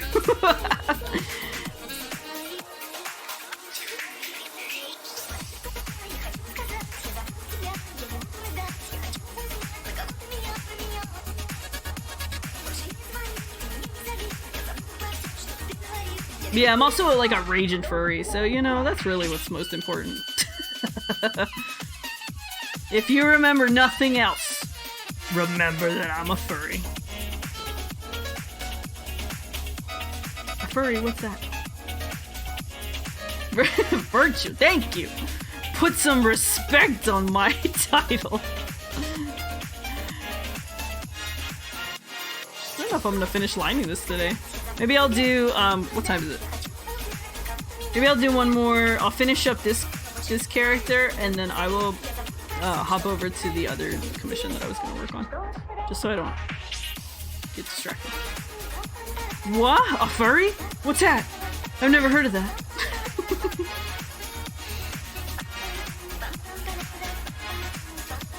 I don't know what that is.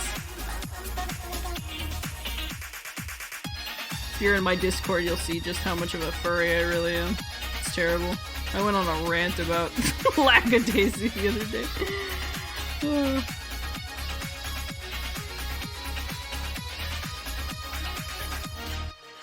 I just really like cats. Just really like handsome cats, okay? Just like, you can't, come on. You can't hold that against me.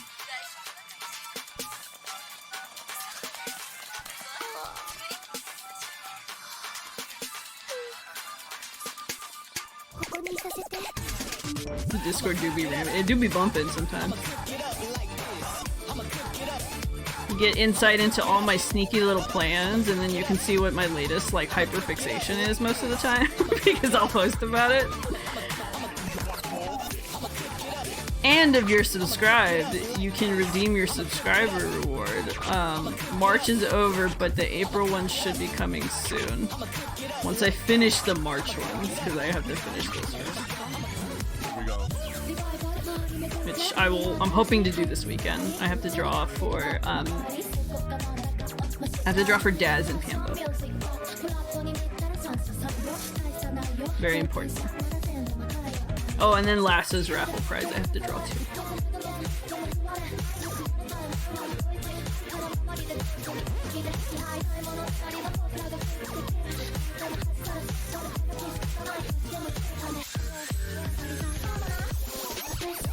Okay, now I can finish drawing this little piece, now that I know where that connects here.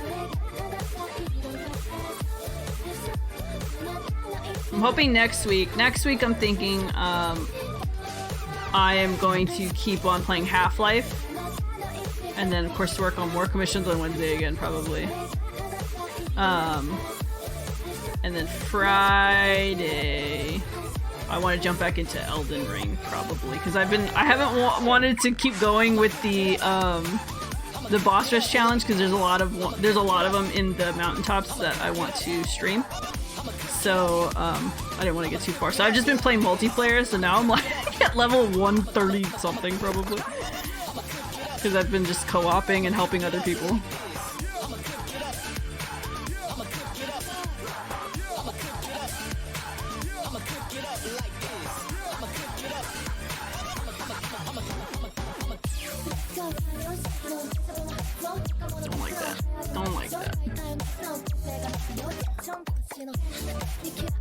The only thing about this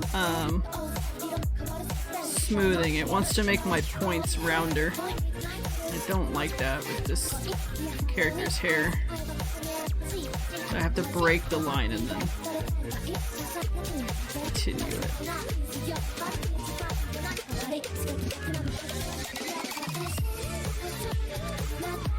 But yeah, Half-Life, I want to finish it because my partner was playing it and I want to be able to... I want to beat him. I want to beat him at beating it. But I think Mocha mentioned last time that we have probably like 2 more streams of it, so we'll see. I will probably be taking a small break to move, either late April or early May. Not a very long break, maybe just like a week, just to make sure that everything's where I need it to be in the office. And then I would be back after that, you know, once I get everything settled. So it might not even be a week. Just depends on how long it takes me.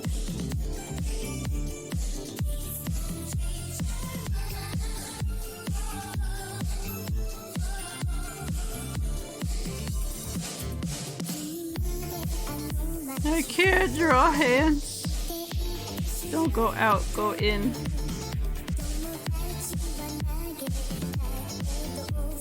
Aw, jeez, Rick.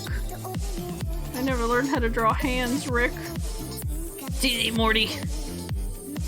All you gotta do is draw just a bunch of shapes and, you know, you'll end up with a hand eventually.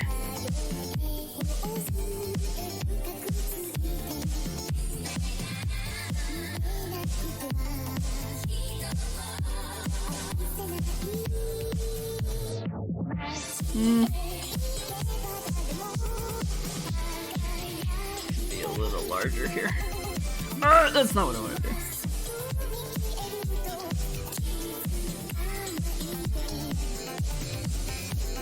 Oh, we can't make Rick and Morty jokes anymore. Because Justin Roiland's a freak. He's a freak and a terrible person.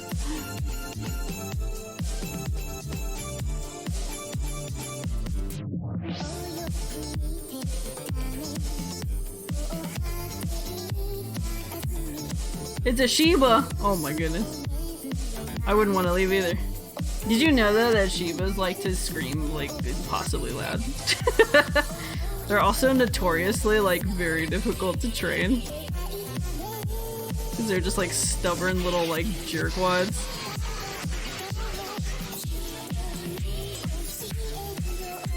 Not recommended for first time dog owners.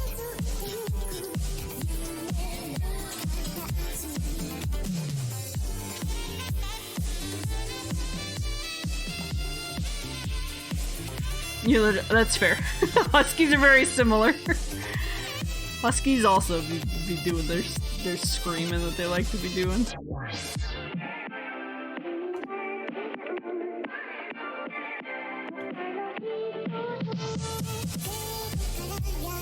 I saw somebody once who had a husky beagle.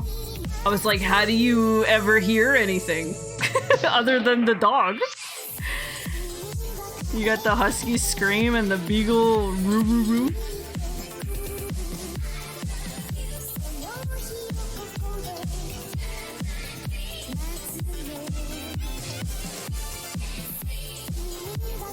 Tore the back of your— oh my god. Jesus. I hope your ear is okay.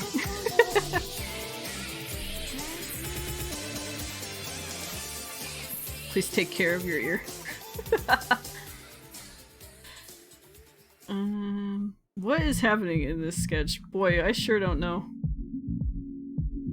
I just draw things and then I say, you'll figure it out later. It'll be alright. I haven't saved in a minute. Save! Alright.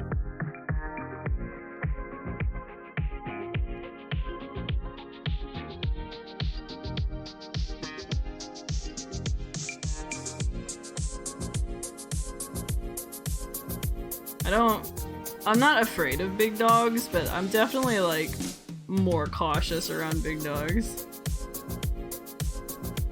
It's like, yeah, Chihuahua might be a jerk, but you're not gonna, you know, lose an ear if they decide to bite you normally.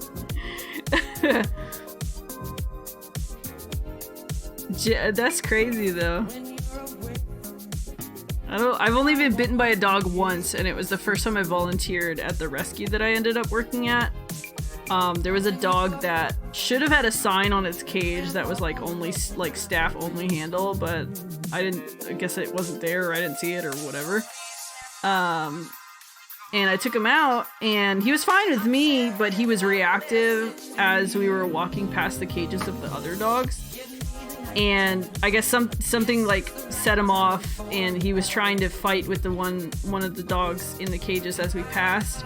And I kind of just, without even really thinking about it, because I've never really been afraid of dogs, I just stepped in front of him, in between him and the cage, and he just bit my leg. And there was no blood or anything, but it bruised pretty nasty. And the staff member was like, "Oh my god, are you okay?" I was like, "I'm fine. It wasn't his fault. I got in the way." And he was, you know, he was just being a reactive dog.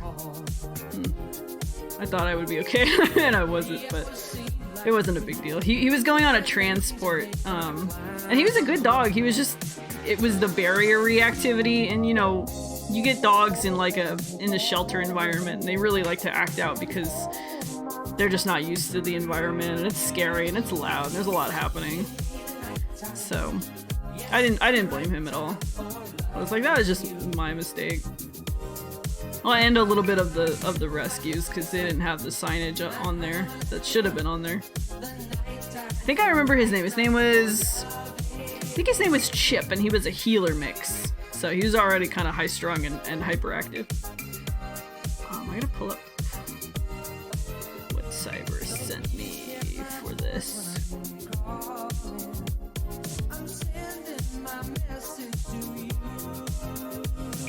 Oh, I see.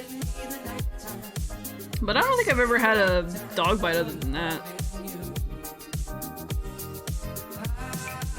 I mean, not like a serious one. Like my Chihuahua and my Poodle like used to bite me all the time, but just funsies, not really for a reason.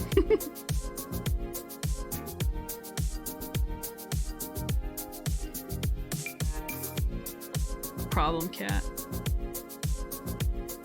Aww. He killed your iguana! Oh no! Oh, that sucks. I had a poodle mix that thrived on killing baby birds in the backyard that fell out of the tree that was back there. And I was like, bro, she just like leave them strewn about the yard, and I'm like, dude, they didn't even get a chance, man.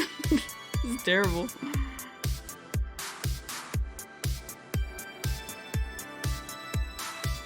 Oh yeah, Maine Coons are crazy big too. Very strong. Beautiful cats though. I just have your run-of-the-mill tabbies.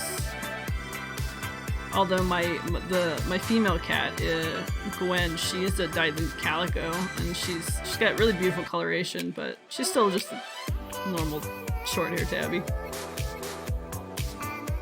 I thought she was mixed with Siamese, and she might be a little, like her tail, she kind of has like the Siamese brown color a little bit, so she might have a little bit in her, but it's not very prominent in like her facial features or anything.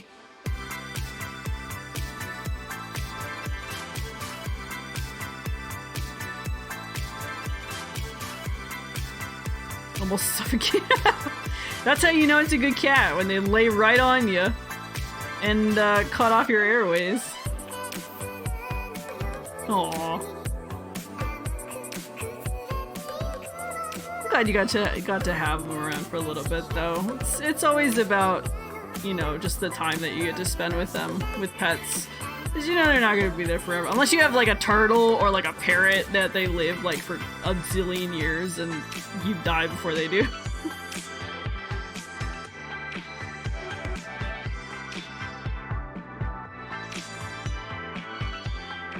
Like when I had a Chihuahua, in my family. She was like the family dog, so it wasn't like my dog. But when she passed away, she was 14, and like my mom took it the hardest, even though like my mom pretended like she didn't like the dog, but she took it the hard, and they still haven't gotten another dog since then because she was like, nothing can like replace Nina. That was like, it was like, I don't know how many years ago that she passed away, but she was just so heartbroken over it.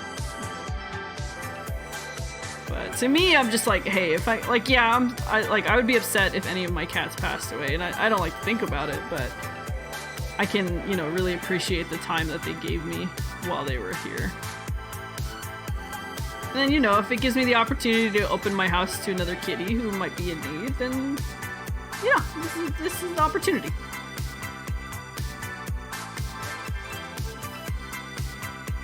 Like, even when I fostered a kitten, the last kitten I fostered, I transferred her over to another foster's house when she started getting a little too rambunctious, and, because I would do bottle baby kittens, so I would feed them, or I would keep them, like, as long as they were kind of wiggly and just drank bottle, but once they started switching to wet food and started wanting to explore and stuff, I would send them to another foster who had more space and other kittens for them to interact with. But the last one I had nursed her back to health because she was real sick when I got her. She had to be on medication, and just I had to really watch her wake. She was like a teeny tiny little thing, very fuzzy, dirty, nasty fur, but very tiny.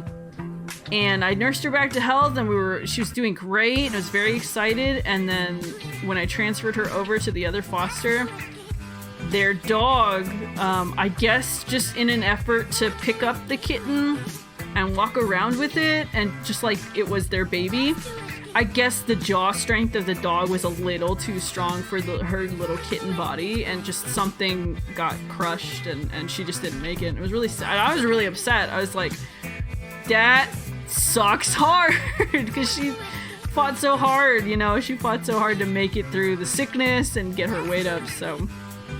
But, you know, at least we were able to give her, like, you know, some love for the short time that she was there. Her name was Fleetwood. She's very cute, very fuzzy little kitty. I have some pictures of her on my Instagram, but I haven't fostered since then, just because I got 3 cats and don't really have room for any more, even fosters. But maybe in the new house I might have some time and space to foster some kittens again. But they're so fragile. Baby kittens are so much more fragile than like puppies. Like literally anything could just tip the scales, you know? So you kind of go into it knowing that when you foster the baby kitties. But she was precious. She was very precious. She was a little fighter, and I'm sure she fought, you know, till the end. And I did have a successful foster named Neo, and I got him. I think he didn't really have anything wrong with him. He was just a little snort, and nobody could take him. So I was like, all right, I'll take him. I'll feed him for a little bit. Then of course, when he got old enough to be too crazy and wandering around, I'd send him to another foster. But he grew up. He got adopted at about 8 weeks or so. And to my knowledge, he's living a great life. So you keep them. It is very hard if you're tempted to keep them. It helps if you already have too many pets, though, because you're like, oh, I can't keep this one. I have too many. Yeah. But yeah, the temptation's definitely there. But there's a satisfaction in keeping them up until they can get adopted, and then seeing them go home to a brand new family. Like, there's something about that that's like a joy and a delight, and makes a lot of it worth it.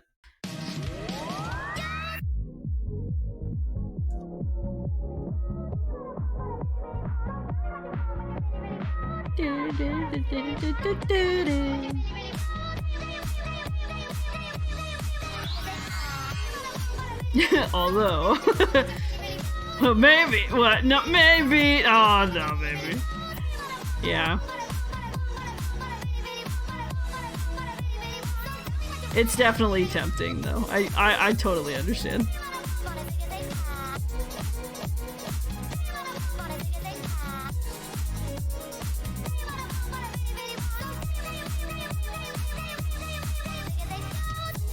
was like, why is my brush so small? Because it's small.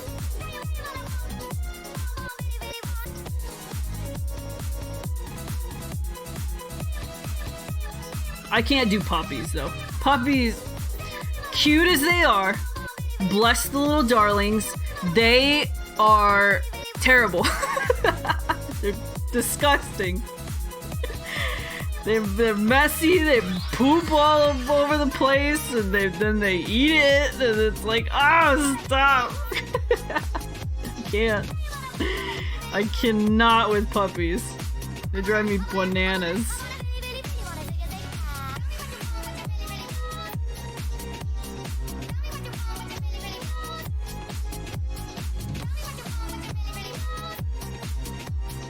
I've done several events where they had puppies there, and I was just like, can't wait to give these back.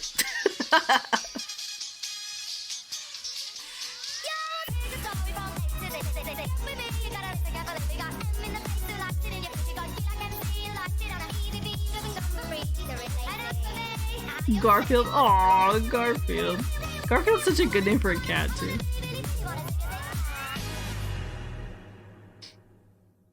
My cats are all named after Spider-Man characters. Ugh. Don't ask me why I did that. I just had to.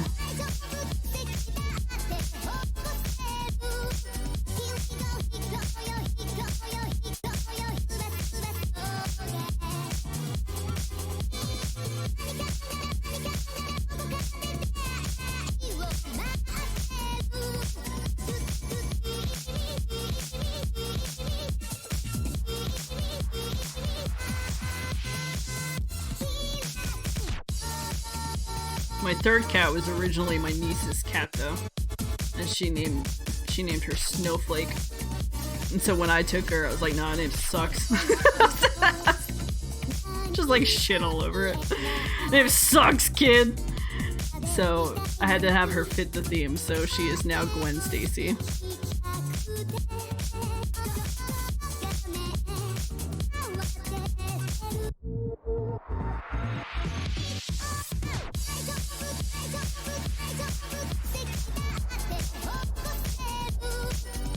Daijobu. Y'all feeling Daijobu today? I'm feeling pretty Daijobu. I'm sleepy, but you know. So I took a shower before stream, so I was like, after stream, I'm just gonna go pass out. I'm tired. I've got like 3 meetings tomorrow. One is about the employee that just resigned. She wasn't happy about how quickly I was handling an issue, which it's really been all I've been working on for the last couple months, but I guess it wasn't fast enough. So she's like, I'm resigning. I'm like, okay. I won't tell you you can't. Goodbye.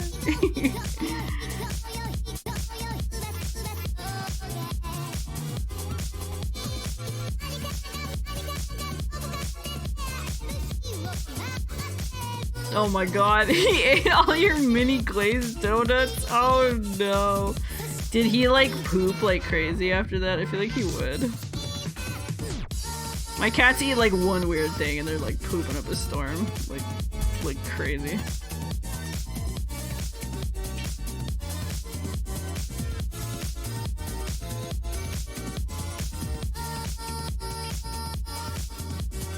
My biggest cat, Otto, I've been trying to get them to eat more wet food just because it's a little better for them. Of course it's expensive, but you know, just eating as much wet food as I can convince them to. And my biggest one, Otto, he will just not. The first time I tried to get him to get a taste for it, I gave him one of those little chewer treats, or I tried to. And I squeezed a little bit out, and it was like a tuna flavor or something, and I squeezed him out and I just put a little bit gently on his nose to see if he would lick it. And this drama queen, he was like, he kind of licked it off and he was kind of confused and he walked away. And then he stared out the window and then he all of a sudden gagged so hard that he like fell over. Like he like stopped breathing for a second because he gagged so hard and he just fell over. And I was like I had a panic attack at first. I was like, oh my god, like, are you okay? What's happening? Are you having a seizure? Were you allergic to this? And he was fine. He was just Like, no, he was totally fine. He just really, really did not like the wet food that much. I was like, are you for real? So he's on dry food just because he just will not. And I'm like, you know, as long as you're eating, I guess I'll just... If there's health problems later on down the road because of it, then we'll just tackle it as it comes, I'm sure. But I'm sure he'll be, you know, dry food is not the best thing for them, obviously, but plenty of cats live, you know, just fine while on it. I mean, they can, you know, it may not contribute positively to some health problems that they have later that just develop from their breed or their genetics or whatever. And it may have kind of an adverse effect on that, but I don't think dry food in general is a cause for like something long-term, like really negative, you know? So to me, I'm not gonna force him to eat something that he doesn't want to eat, so I would rather him just eat something. Yeah, Otto is very dramatic in general, but he's a big wiener. Dry food today. It is. And there's a lot of varieties, and you can, you know, supplement their foods with, you know, different things, or, you know, you can always do more research to see what other good options are out there. And he's not, one of the biggest issues with dry food is that it dehydrates them a lot. So if they're not big water drinkers, it could be pretty negative on them, but Otto drinks water just fine. You know, he likes his fountain, and he'll just go sit by it for like 10 minutes and just do nothing but drink. So I'm not worried about him like getting entirely dehydrated. The other two will eat wet food. They'll eat it all day. They get kind of picky about the flavors, but they like chicken. They drink too much water. Yeah. You gotta slurp it up. I remember I used to dog sit for my neighbors, and their old schnauzer would drink so much water that he would just barf it up, and I'm like, stop! You don't need that much! Just drink a little bit. Just drink slowly. But he was old. He had health problems and stuff. He had to wear like a little diaper. So she loves playing in her fountain. Oh, that's cute. My cats don't like water that much. Otto will sometimes throw his toys in the bowl, because I have a fountain for them, but then I also put a bowl down just in case they want to, I don't know, drink out of the bowl instead. Sometimes they do. And he'll just throw his toys in there. And I'm like, why? And he just leaves them in there. I'm like, what is the purpose? It's like, I just like them a little moist. Just like getting him a little moist. I'm like, alright, friggin' weirdo. If you insist.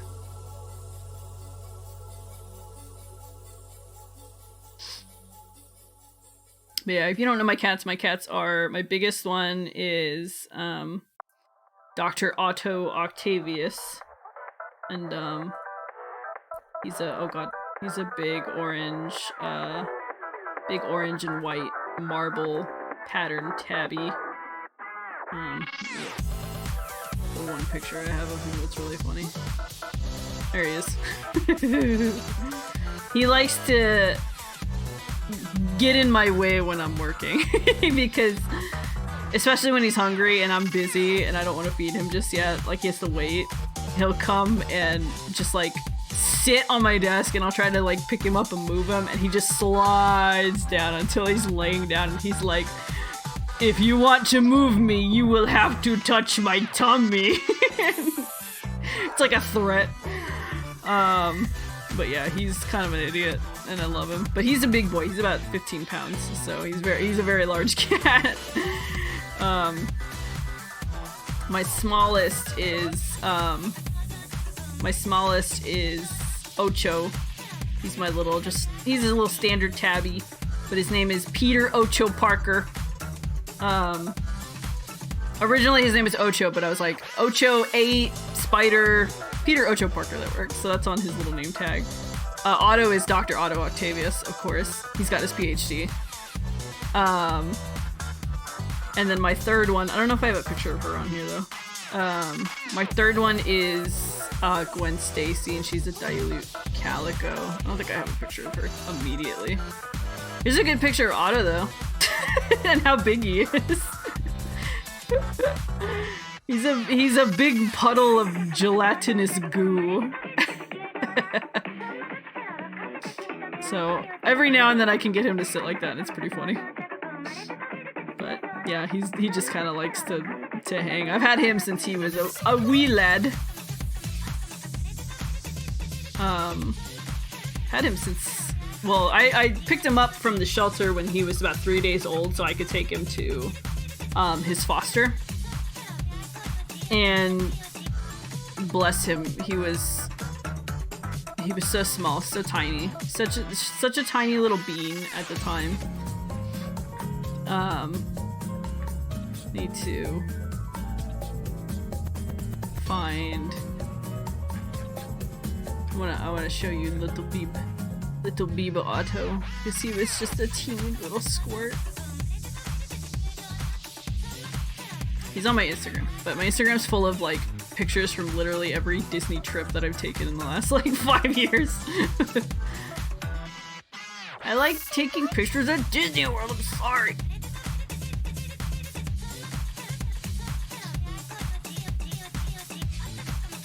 Oh, there he is. He's just a little baby. Oh, he's just a little baby.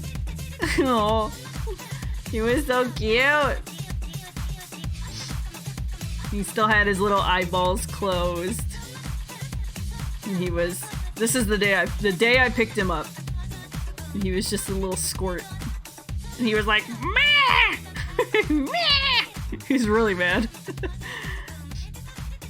But I couldn't keep him just yet, because I was still living with my parents, so I had to take him to a foster. So he stayed with a foster up until about like 6 weeks old. This is where he was starting to open his eyes. Oh, the little baby! Oh, sorry, I'm like a parent showing baby pictures. This is one of his cutest pictures. So look at that little face. Oh my goodness. So cute. He was adorable, and then he turned into a menace, and now he's the most annoying cat in the world. It's okay. I love him though.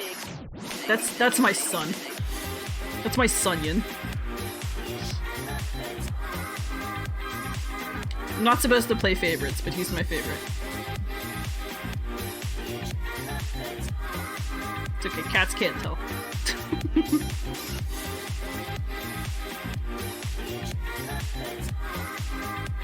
I don't like that this line goes right into this here.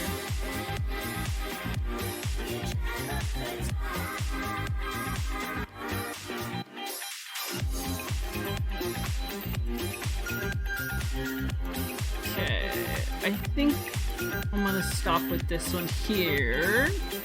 I'm gonna move on to the other one. I think I got some good line work. It's hard for me. I'm definitely not as fast as I am when I'm not streaming. So, but I like sharing the process with y'all. Kind of showing how it goes from sketch to finished work here. But and being able to kind of go a little slower gives me some time to be more careful with my line movements and stuff. But yeah. Okay. Let me save that for now, and then I'm gonna move on to another thing I'm working on. Should stop looking at my ID. I had to take a whole bunch of pictures of my ID for a bunch of stuff. Doxing myself. It's fine. I won't be here very long. Can you please go up to the other monitors so that everybody's not seeing all my business? Go. Good Christ.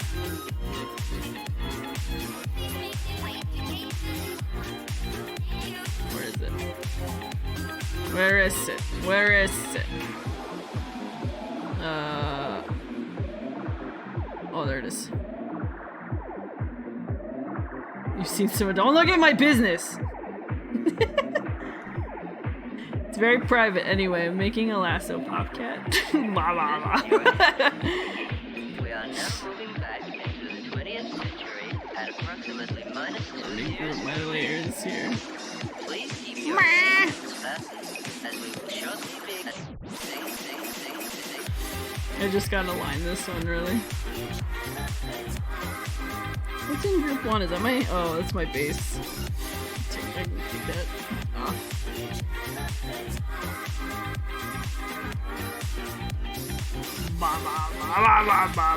This is how I animate, by the way. I'm some kind of weird freak and I animate entirely in Photoshop. It's not the, you know, the best animation platform or software, but, you know, I'm not a professional animator, so it's fine.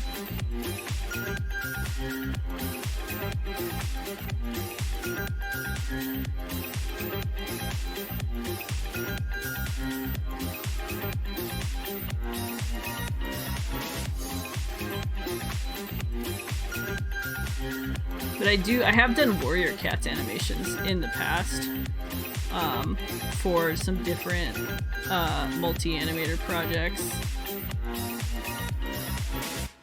I want to do more, but I just haven't had the time. Because some of them have deadlines and stuff, and I'm like, I don't want to, you know, do it if I don't think I can meet the deadline.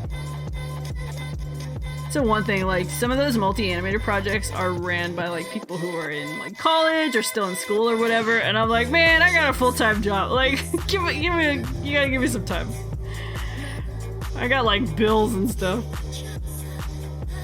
And these kids are like, yeah, I did a part in 72 hours because I'm just, like, the best animator ever, and I have all the time in the world. And I'm like, listen, I'm sorry. I'm still learning. I'm not that good at it yet. I'm practicing, I'm working on it.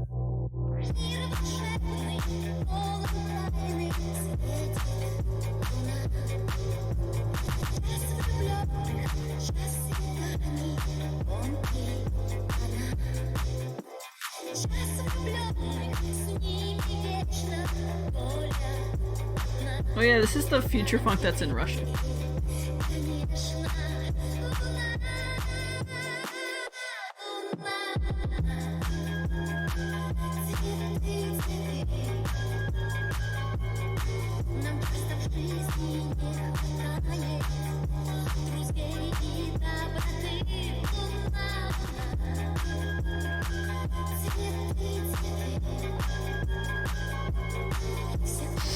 I'm also having a charity stream in June because I usually do my Pride icons in June. So I'm gonna do a charity stream where that's all I do, and it'll be a long one. I was thinking of trying to do 12 hours, of course with breaks in between, little breaks where I can go take a nap or something, but if you donate like $5, you'll get a little Pride icon, which I do Pride icons every year. But this year I would just, the only difference is I would be doing it for charity this year. So once I figure out a date for that, I will share it. But the focus is the one on Friday first. They're both going to be for It Gets Better Project, because I am an affiliate of theirs for this year.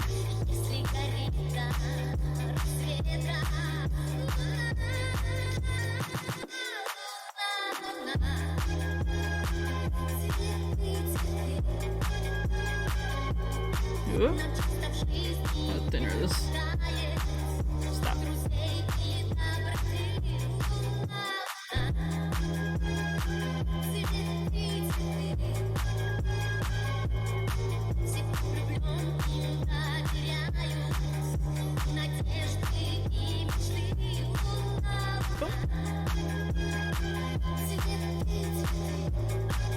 Gotta make these eyebrows real pointy.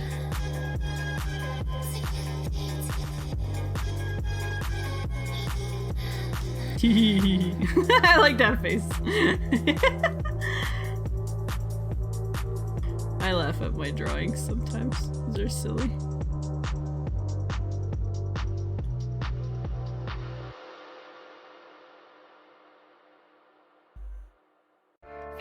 Sometimes I just like to draw silly things.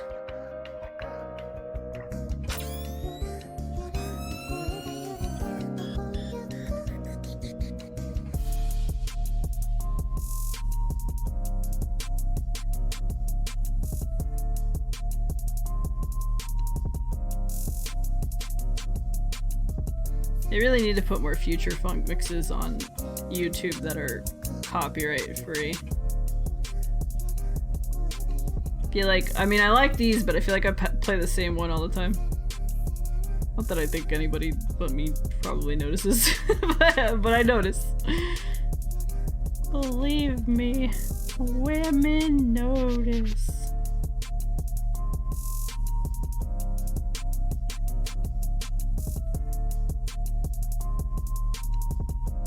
Yeah, I like it a lot. I have to thank Lasso for showing it to me, though. I think he was playing it on one of his Getting Over It streams, and that's when I heard it, and I was like, that's that genre kind of slaps. And then I kind of went down a rabbit hole, and now there's a playlist that I listen to, usually not on stream because some of it's copyright, but it's called Future Funk Mega Mix on Spotify. It's got a bunch of really good songs on it. And of course, most of them are just like mixes, so they're not necessarily copyright or not necessarily anything that's gonna get me in trouble, but I don't really want to risk it. So, because especially with my art streams, I still like to put them up on YouTube, so.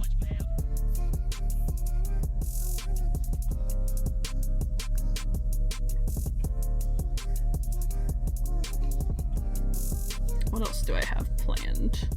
I'm trying to think of what other special streams I have planned. I know I still want to do the VR game show. That will come once I'm fully moved into my new house. And then I think because I'm maybe getting a raise soon too, so that might help me get full body tracking for VR too. So that would be cool. Or even a new like whole setup would be great, but you know, that's a lot of money, so just depends on what I'll have funds for, but full body tracking would be cool. I know my work will cover up at least the trackers for me if I convince them that it's for fitness purposes, which it is, because that's what I use. I primarily am in VR chat for, is for my fitness gym.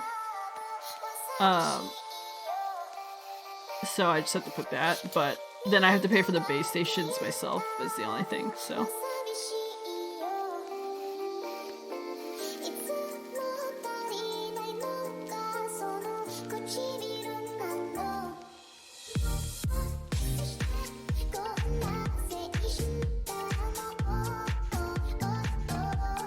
But yeah, the game show stream, I can't talk.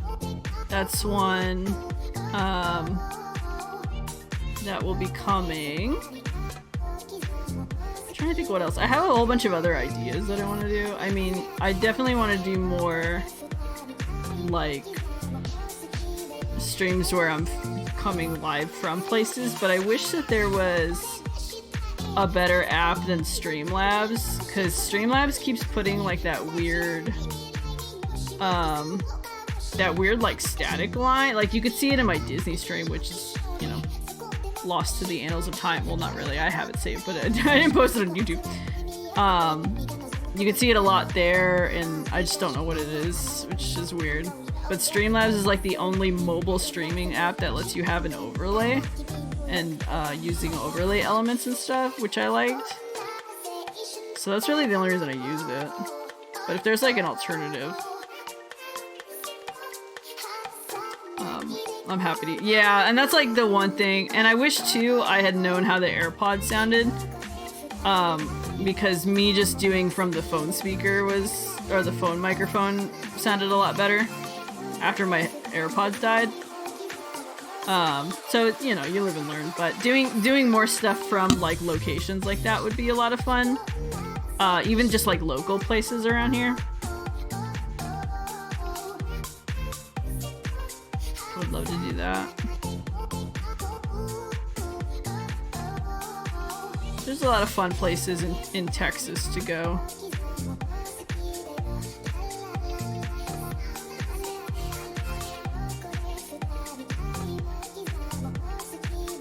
I've definitely heard an English version of this song.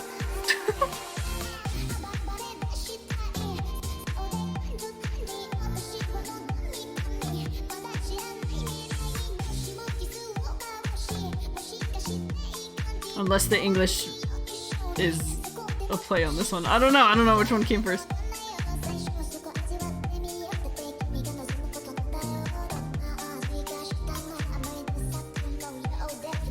Yeah, I don't plan to go to Disney anytime soon, just because it's gonna be a little bit before I'm financially stable enough to. I got some debts I gotta pay off.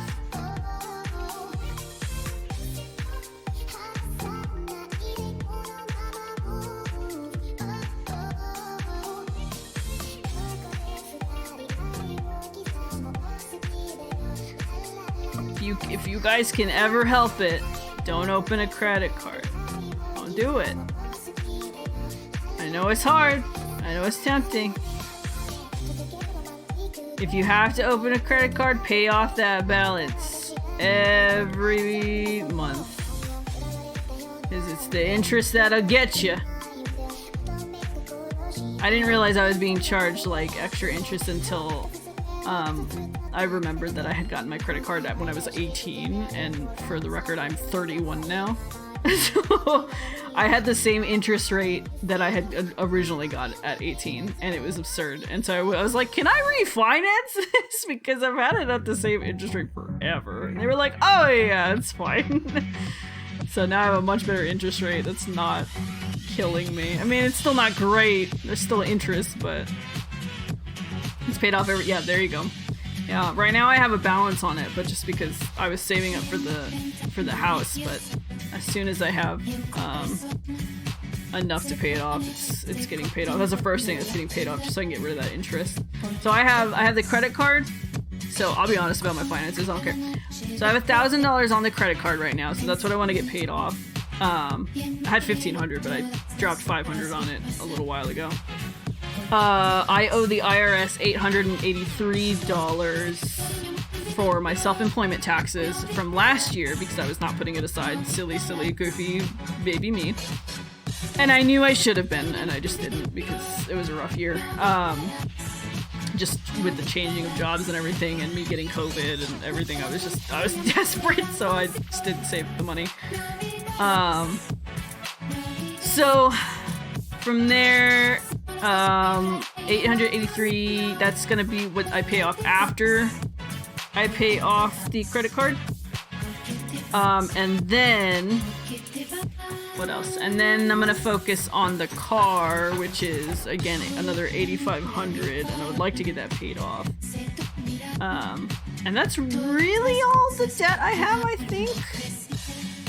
I mean, the IRS stuff isn't really debt, that's just taxes that I owe. So, somebody's climbing my chair. Get off.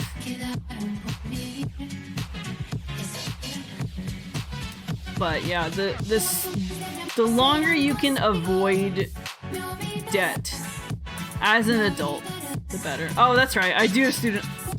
They just don't even register anymore because I'm not paying them right now. Yes, I also have student loans. About 14,000. I'm just desperately holding on to hope that something will pass in the courts. I don't know.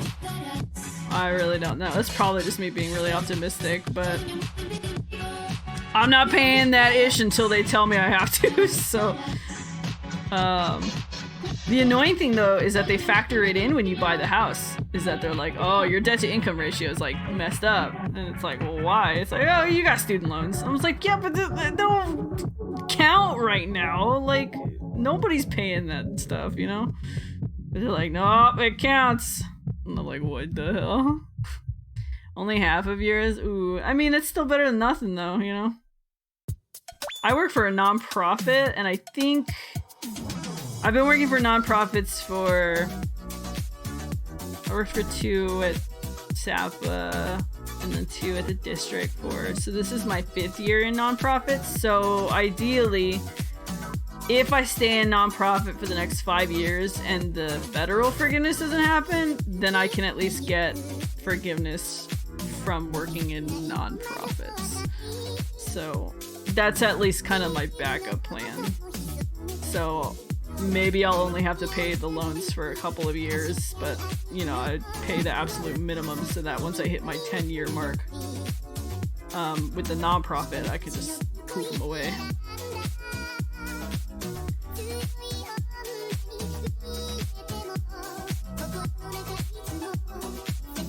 Not that working in nonprofits is easy, like it's pretty rough to make a living in nonprofit. That's kind of what you trade.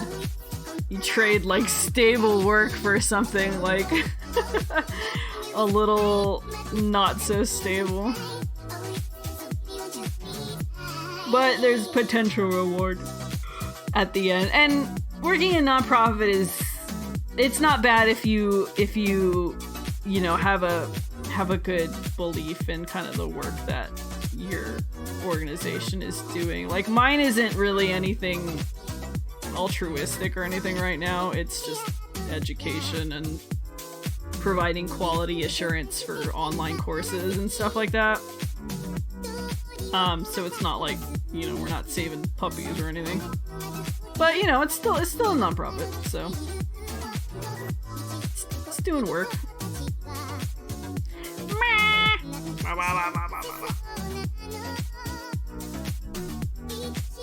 I would love, my ultimate goal would be to work in a nonprofit. Well, my ultimate goal would be to work for like Universal or Disney in their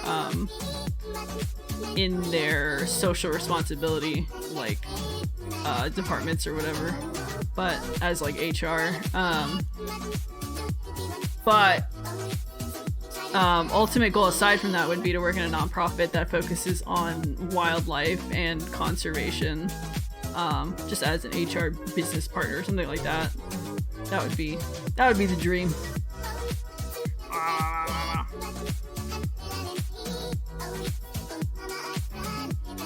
Or with oh no. Yeah, retail jobs are definitely hard to find like a good, you know, environment to work in. If you can find somewhere that's like unionized, that usually is somewhat better. Food service stuff enough. Yeah, I mean, truthfully, if you do food service, I would say depending on the retail and the food service to me was harder than retail. I worked in both. And just the speed at which you have to be working in food service is just like not comparable to retail to me. And some people will have different perspectives just depending on where they work. Like somebody at like one of the busiest stores at their, like maybe at the Apple store might think that working at the Apple store is a lot more hardcore, especially during like holiday season and stuff. It can get kind of crazy, but you know, to me, food service was crazier. But you, yeah. Hey, promotions are not always a good thing, especially, you know, in an environment where management is like not great. It's like, don't give me more responsibility. Because in a lot of places that just gives them more license to blame you for things that, you know, that they're doing wrong, but it culminates in your management or the people that you're managing or whatever. And so they decide to turn it on you and blame you for it. Oops. So sometimes it's better to not be promoted.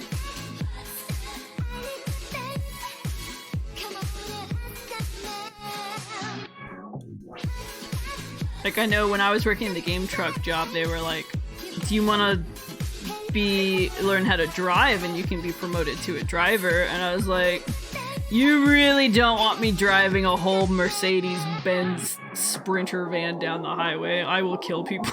Like, just don't. Let's not even go there. It's a bad idea all around.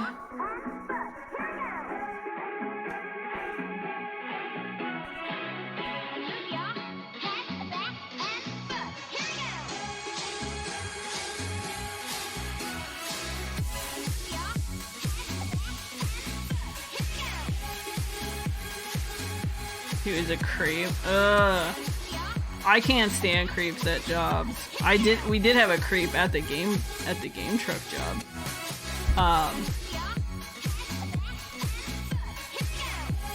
He was, and of course, because at the time I was the only female presenting person who worked there, he was especially creepy to me, because up until maybe like 5 years ago, I definitely looked like a 14-year-old pretty much all the time. Like I was very baby faced, baby everything. And so of course this dude, married man by the way, married with kids, he would question my supervisor like, oh, what do you think they're doing after work, or do you think that they would want to go get a drink with me? And like, of course I'm of age at the time, but you know, so it's not, they're not doing anything illegal, or he wasn't doing anything illegal by asking, but it was just real sus in general, you know? And it kind of culminated to where we were supposed to go do a Super Bowl party, but it was going to go into the evening, and it was up in Bernie, which is kind of away from the city, where, you know, there's not a lot of lights, it's kind of out of the way, it's not immediately next to a highway or anything, and it was going to be night by the time we left. And I was like, it was just going to be me and him, and so I emailed my boss and I was like, I really don't want to do this. And he was like, why? And I tried to make up an excuse, but I couldn't think of one. So I just emailed him and I was like, I'll be honest with you, he's really creepy. He's been asking Troy, my supervisor, he's been asking Troy about me, if I'll go out for drinks with him. He won't leave me alone. He likes to poke me in the side like we're familiar and like we're friends, but we're not. This dude's like 40. And it's just really weird, and I just don't feel comfortable being alone with him, like at a party like this. If there was like one other person, I would be fine. And he was like, let me take care of it. And I was like, oh, okay. I thought he was gonna like get mad at me, because the owner at the time, very much like a football coach kind of guy. Like you would think he would be like boys club, and he was a little bit. But with this situation, he did not F around. He went up to his wife, who was like the co-owner, and he was like, we gotta do something about this. So they straight up talked to him and they convinced him to resign, like outright. And they told me, they were like, so we talked to him, we convinced him to go ahead and resign, because we don't need any of that kind of behavior here. We don't support it. We don't want anybody like that, especially because we work with, you know, so many people, so many kids and people of all kinds, and we're just not gonna put up with it. So just know that if you ever feel uncomfortable like that again, just come to us like immediately. I was like, holy crap, like, I mean, thank you. Like, I'm really glad that you went to bat for me like that. It was nuts.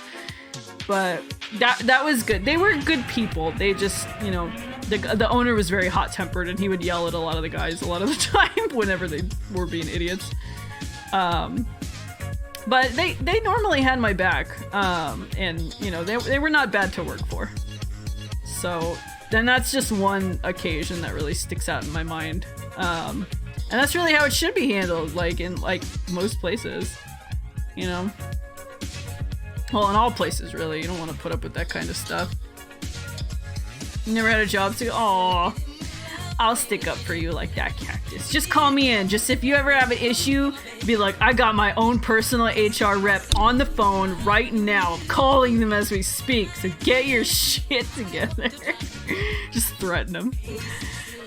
Yeah, Bunny, it did feel really safe, and it felt more comfortable for me, because I was like, I don't have to worry about anybody treating me like that, even if it's like a party guest, you know, because we did parties for all kinds of people, not just kids. We did parties for adults a lot too, so, you know, it was good to know that they were there for me. And my supervisor Troy, he was always really cool too. He left after a while, but he was real fun, and he looked out for me, and, you know, he kind of, before that happened, he was kind of a little bit aware of it, and he would keep the other guy away from me mostly, and so he was real cool. Yeah, get real mean. Sometimes you have to, especially when like management's not doing like what they're legally obligated to do, or what they're, you know, morally responsible for doing. You gotta stick up for yourself, for sure. Or ultimately, you know, if a job's just not having your back, like, show them, like, just leave. I know it's hard to do that, especially if you don't have anything backed up, but start job searching, and then the second you find something better, get the hell out of there. You don't owe them any kind of notice. None. If you want to burn that bridge and you're sick of them and you want to show them that, you know, like, that you were important and that losing you is gonna be a blow to them, don't give them any notice. I gave the job at the rescue only 1 week notice because I was so sick. That's the one where I was like, and I'll be honest, I was calling a crisis line because of that job. Like, it was driving me insane. I was going through so much verbal abuse at that job. And just like the absolute insanity of the workload and just the mistrust going on with my supervisor at the time, who had been promoted with no experience or nothing.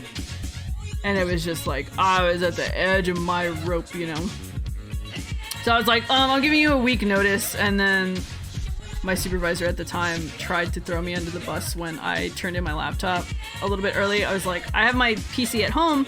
So this was during COVID, so I was like, I have my PC at home, so I'm gonna finish up my last couple days just on my PC at home, because I'm just using the database and stuff. I don't have any files, it's just I'm logging in and doing work. And the supervisor, she tells our executive director, like, oh yeah, TJ said that they're leaving early and they turned in their laptop and that they're done working even before their notice ends, and they just walked out. And I was like, girl, why you why you lying? I'm already leaving, you freak. You're fortunate. Yeah. I thankfully had something lined up. At the time, I had nailed the job at the... Sorry, I'm patting my cat on the butt. I nailed the job at the district. So I was like, I'm out. I am out of here. I was so tired. And it really wears on you when you have a bad job like that. So the sooner you can get out of there, the better. Absolutely. Yeah, and that's the thing. Like, a job can pay really well, but if you're being treated like ass, like, it really isn't worth it in a lot of cases. Do I like this? How does this look? Sorry.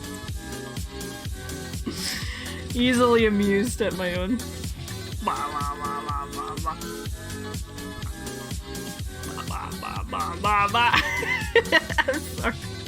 I'm sorry. Let me save this.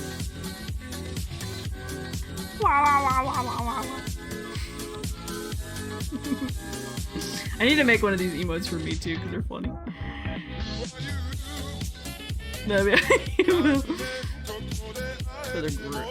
Yeah, oh god. I've definitely worked for some real shitty people, but I've also worked for some fantastic people. My last boss, well, my current boss too. My current boss is really great. She's very cool and very, very relaxed. She's older than I am, but she's very hands-off and is like, I trust you to get your work done. But my boss before that at the district, we're like friends now. We hang out because she's closer to my age, and she always felt like more of like a team lead than a boss, you know?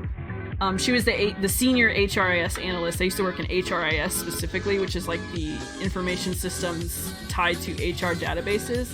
So it was a lot of SQL query writing and database management, you know, pulling reports, a lot of Excel, and then just answering candidate questions is what I did. So when somebody called who was applying for a job, they had a question, so I was on the phone all day. So I got really used to answering the phone to the point where I don't care if I have to answer the phone a million times a day anymore. But my boss there, she was super cool, very trustworthy, happy to indulge my professional development, went to bat for me multiple times trying to get me a raise. And, you know, school districts are hard to get anything done in just because of all the bureaucracy and red tape. But, and so now that she left before I did, and she and my other coworker that we shared an office with, they both work at the same place now. And, you know, we hang out a lot all the time. We've been to the water park here, Schlitterbahn, a couple different times just to hang out in the cabana and drink and just pal around. And I've gone over to her house for dinner, and we went and bought some stuff to cook with, and we just cooked dinner and just chatted for like 4 or 5 hours. And so you can definitely build some really good friendships in a good workplace, you know, and those are like people that you know are going to stick around and go to bat for you no matter what. So you never know. And it's kind of scary because especially when you're changing jobs, you don't really know what kind of environment you're going to go in. Like when I changed jobs from the district, I was really scared because I was like, the district is good. I like the work that I do. I get paid. I get paid enough to get by, but you know, and the work that I do is great. People like me, but it's just, I want to work from home because I'm tired of driving. And it's just, the commute was wearing on me so much. So when I started this job, I was really scared. I was like, I don't know what to expect. I really don't want to be micromanaged again. I really want to be able to be trusted to do my work and, you know, be looked to for my expertise, you know, and not feel like somebody's hovering over my shoulder. And so far it's been great. Like the hardest thing I've had to deal with at this job currently is just the employee relations, which is a brand new kind of thing to handle for me. I don't like that I did that. And that's just trying to manage so many people's emotions, which is really hard when you're not like a therapist.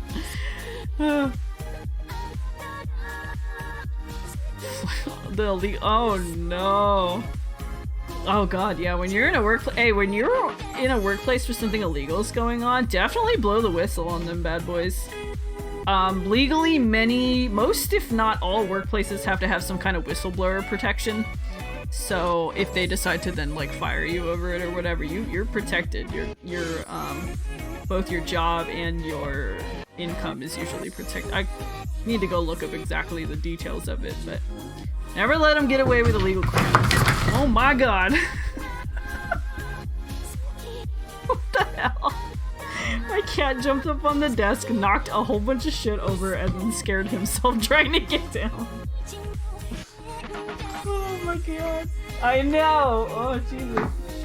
Knocked over my ring light. They like to panic. One little thing throws them off and they freak out. What time is it?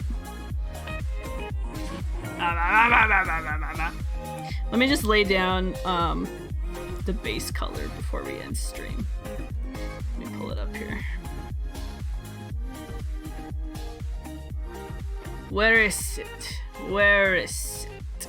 There it is. Now I gotta scroll up. Where is it?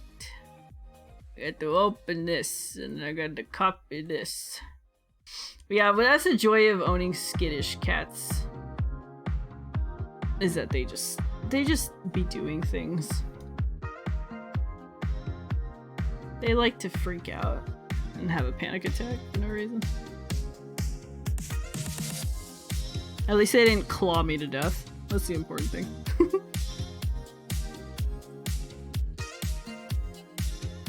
Oh, boo. Yeah, that sucks. And that's exhausting, too.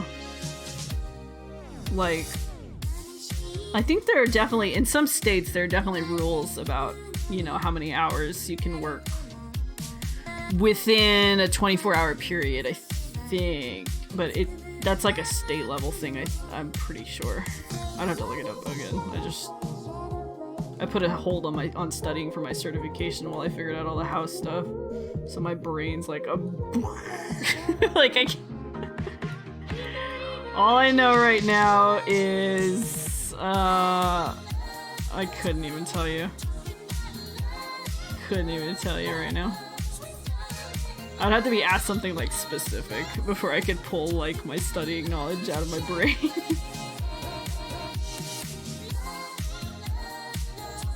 I can tell you that Griggs versus Duke Power was a Supreme Court case where that was about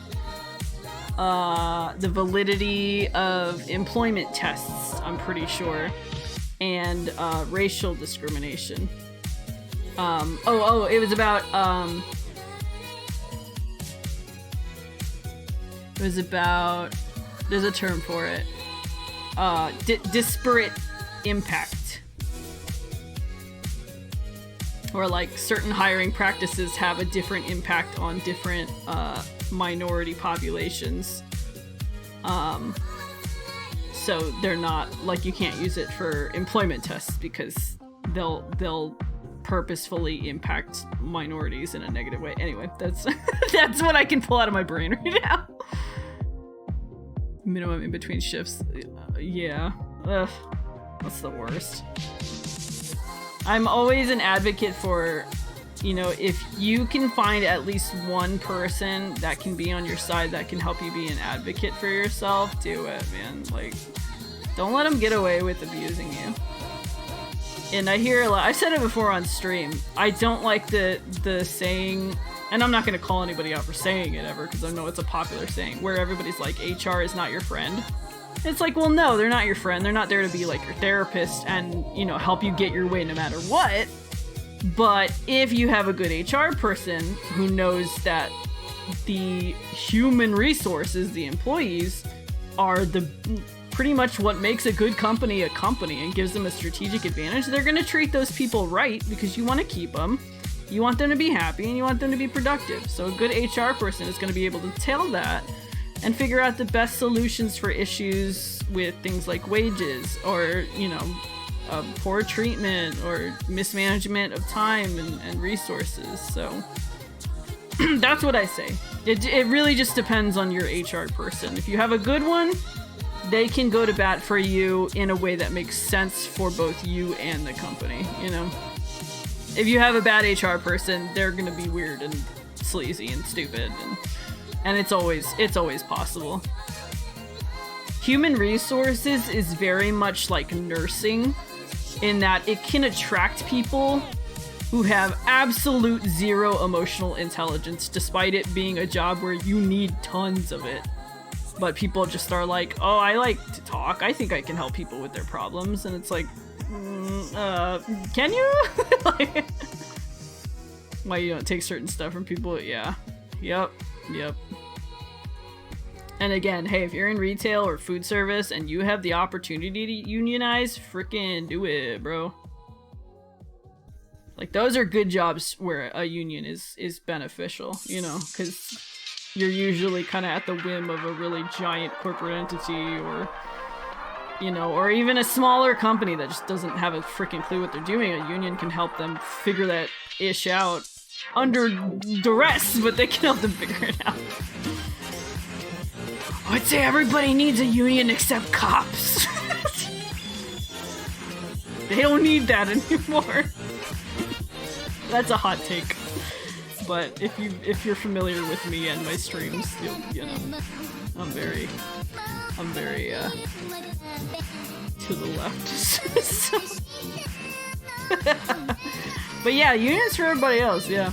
And it's got, I mean, of course it has to be a well-run union who really knows what they're doing and understands the laws and knows how to appropriately negotiate a contract without hitting barriers with the company itself. But, you know, like anything, there's good and bad union representatives. You forgot about cop unions? Yeah, that's easy to forget. People are terrified, and that's understandable. It's a big deal to like start talking about a union, especially if your company's the kind of company that is gonna go hard and try to get away with something like union busting. Like, it's real easy to be scared out of it. But hey, talk to my friend Loco Rolo. I was like, I don't know what he goes by. Does he go by Rolo on Twitter? He worked at a vet office that they were trying to unionize, and they fired him because he was trying to organize union activities. And so he's taking him to court for it because it's illegal. You can't fire somebody for participating in union activities. So, you know, you gotta know what your rights are. You gotta read up on it or find somebody who can help you. Get familiar with what your rights are. And never stop advocating for yourself for better pay. If you perform well and you meet your goals and your deliverables or whatever, ask for a raise. Don't be afraid. Worst they can say is no. And then you decide from there what you want to do, if you want to stay or you want to go. the evils of unions. Yeah, they'll try to convince you, like, you know, you gotta pay union dues and everything. And it's like, yeah, but if it's a good union who's willing to, you know, negotiate better conditions for you, then the dues are, you know, negligible. Pay them, you know. Because in the end, you'll be making more, or you'll have a better work environment that just makes it a lot more worth it, or something, you know. The one thing about unions you got to be careful of, though, is whenever you enter contract negotiations, sometimes it can take a long time if you guys can't come to terms, you know. So there is some waiting periods depending on how stubborn the company is going to be, and because nothing says they have to agree to terms, but they do have to negotiate in good faith.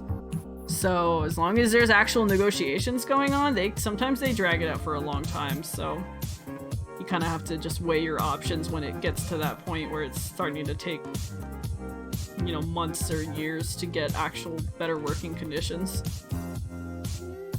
But unions are good, generally, as long as they're run well and by people who know what they're doing.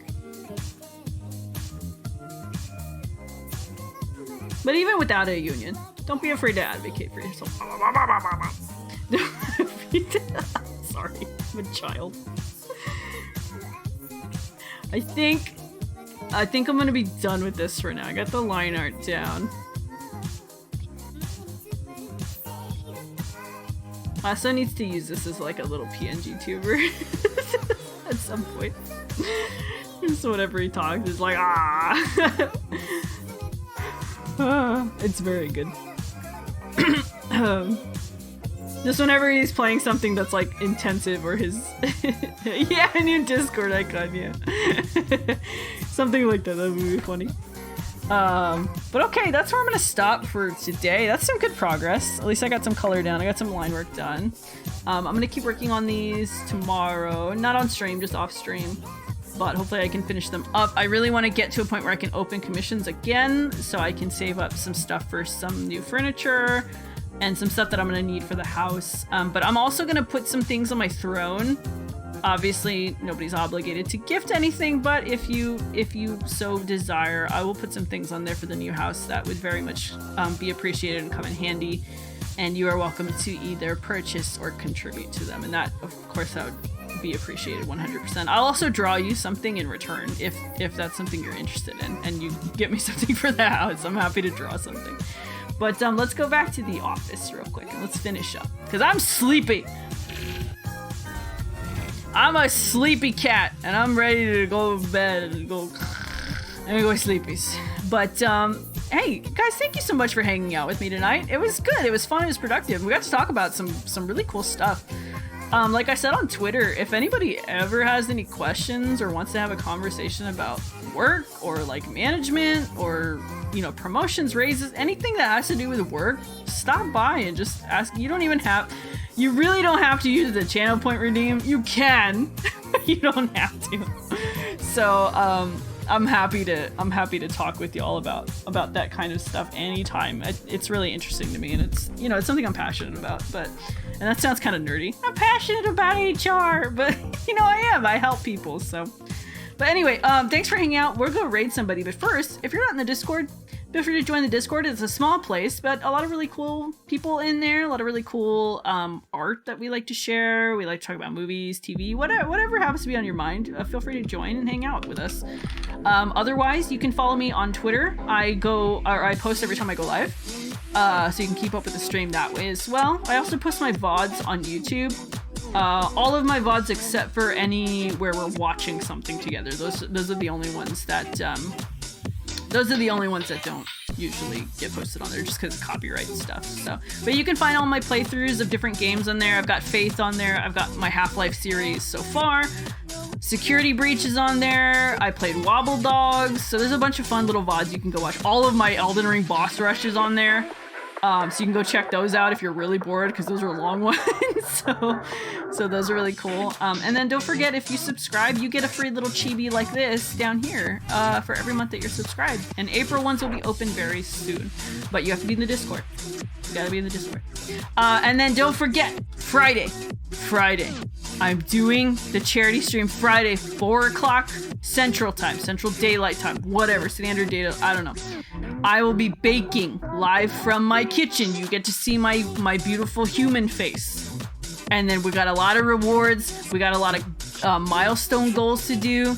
And we're just gonna have a fun time. We're just gonna chat while things are baking, while you guys watch me do my thing, and we're just gonna hang out and have a good time. But we're raising money for the It Gets Better project, which benefits LGBTQ plus youth and connects them with other LGBTQ youth across the world. So very good nonprofit to support. So that's what we're raising money for. And the goal is 500, but we have stretch goals beyond that. Anyway, I hope to see y'all there. Let's find somebody to raid. Let me... Oh, God, I have too many windows open. Give me 2 seconds. Whoa, I snorted. I didn't do that. My sinuses. Let's see. You say Bitsbox is streaming soon? I don't know if they're live yet, though. Oh, if he's live yet. What if we raided Germa? Just kidding, we're not raiding Germa.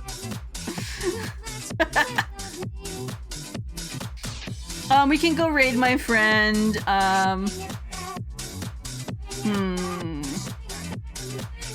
We can go raid my friend Crystal. Kira is a wonderful streamer. She does VTubing, she does facecam streaming. Longtime personal friend of mine. We went to high school together. So, very cute streamer. And I love her. Go drop her a follow. She's also very funny. She's hilarious. She's playing Disney Dreamlight Valley, so you can go enjoy some fun Disney moments with her. But thank you guys for being here, and I really, really hope to see you on Friday. If you can't join on Friday, you can donate before or after the stream whenever you want. I will still give you your max incentive reward, okay? Yes, thank you. Oh, look, I made it so anybody could do it. There's a raid message. So post it up and down in Kira's chat. So we're gonna go. Okay, here we go. I'll see y'all later. Bye!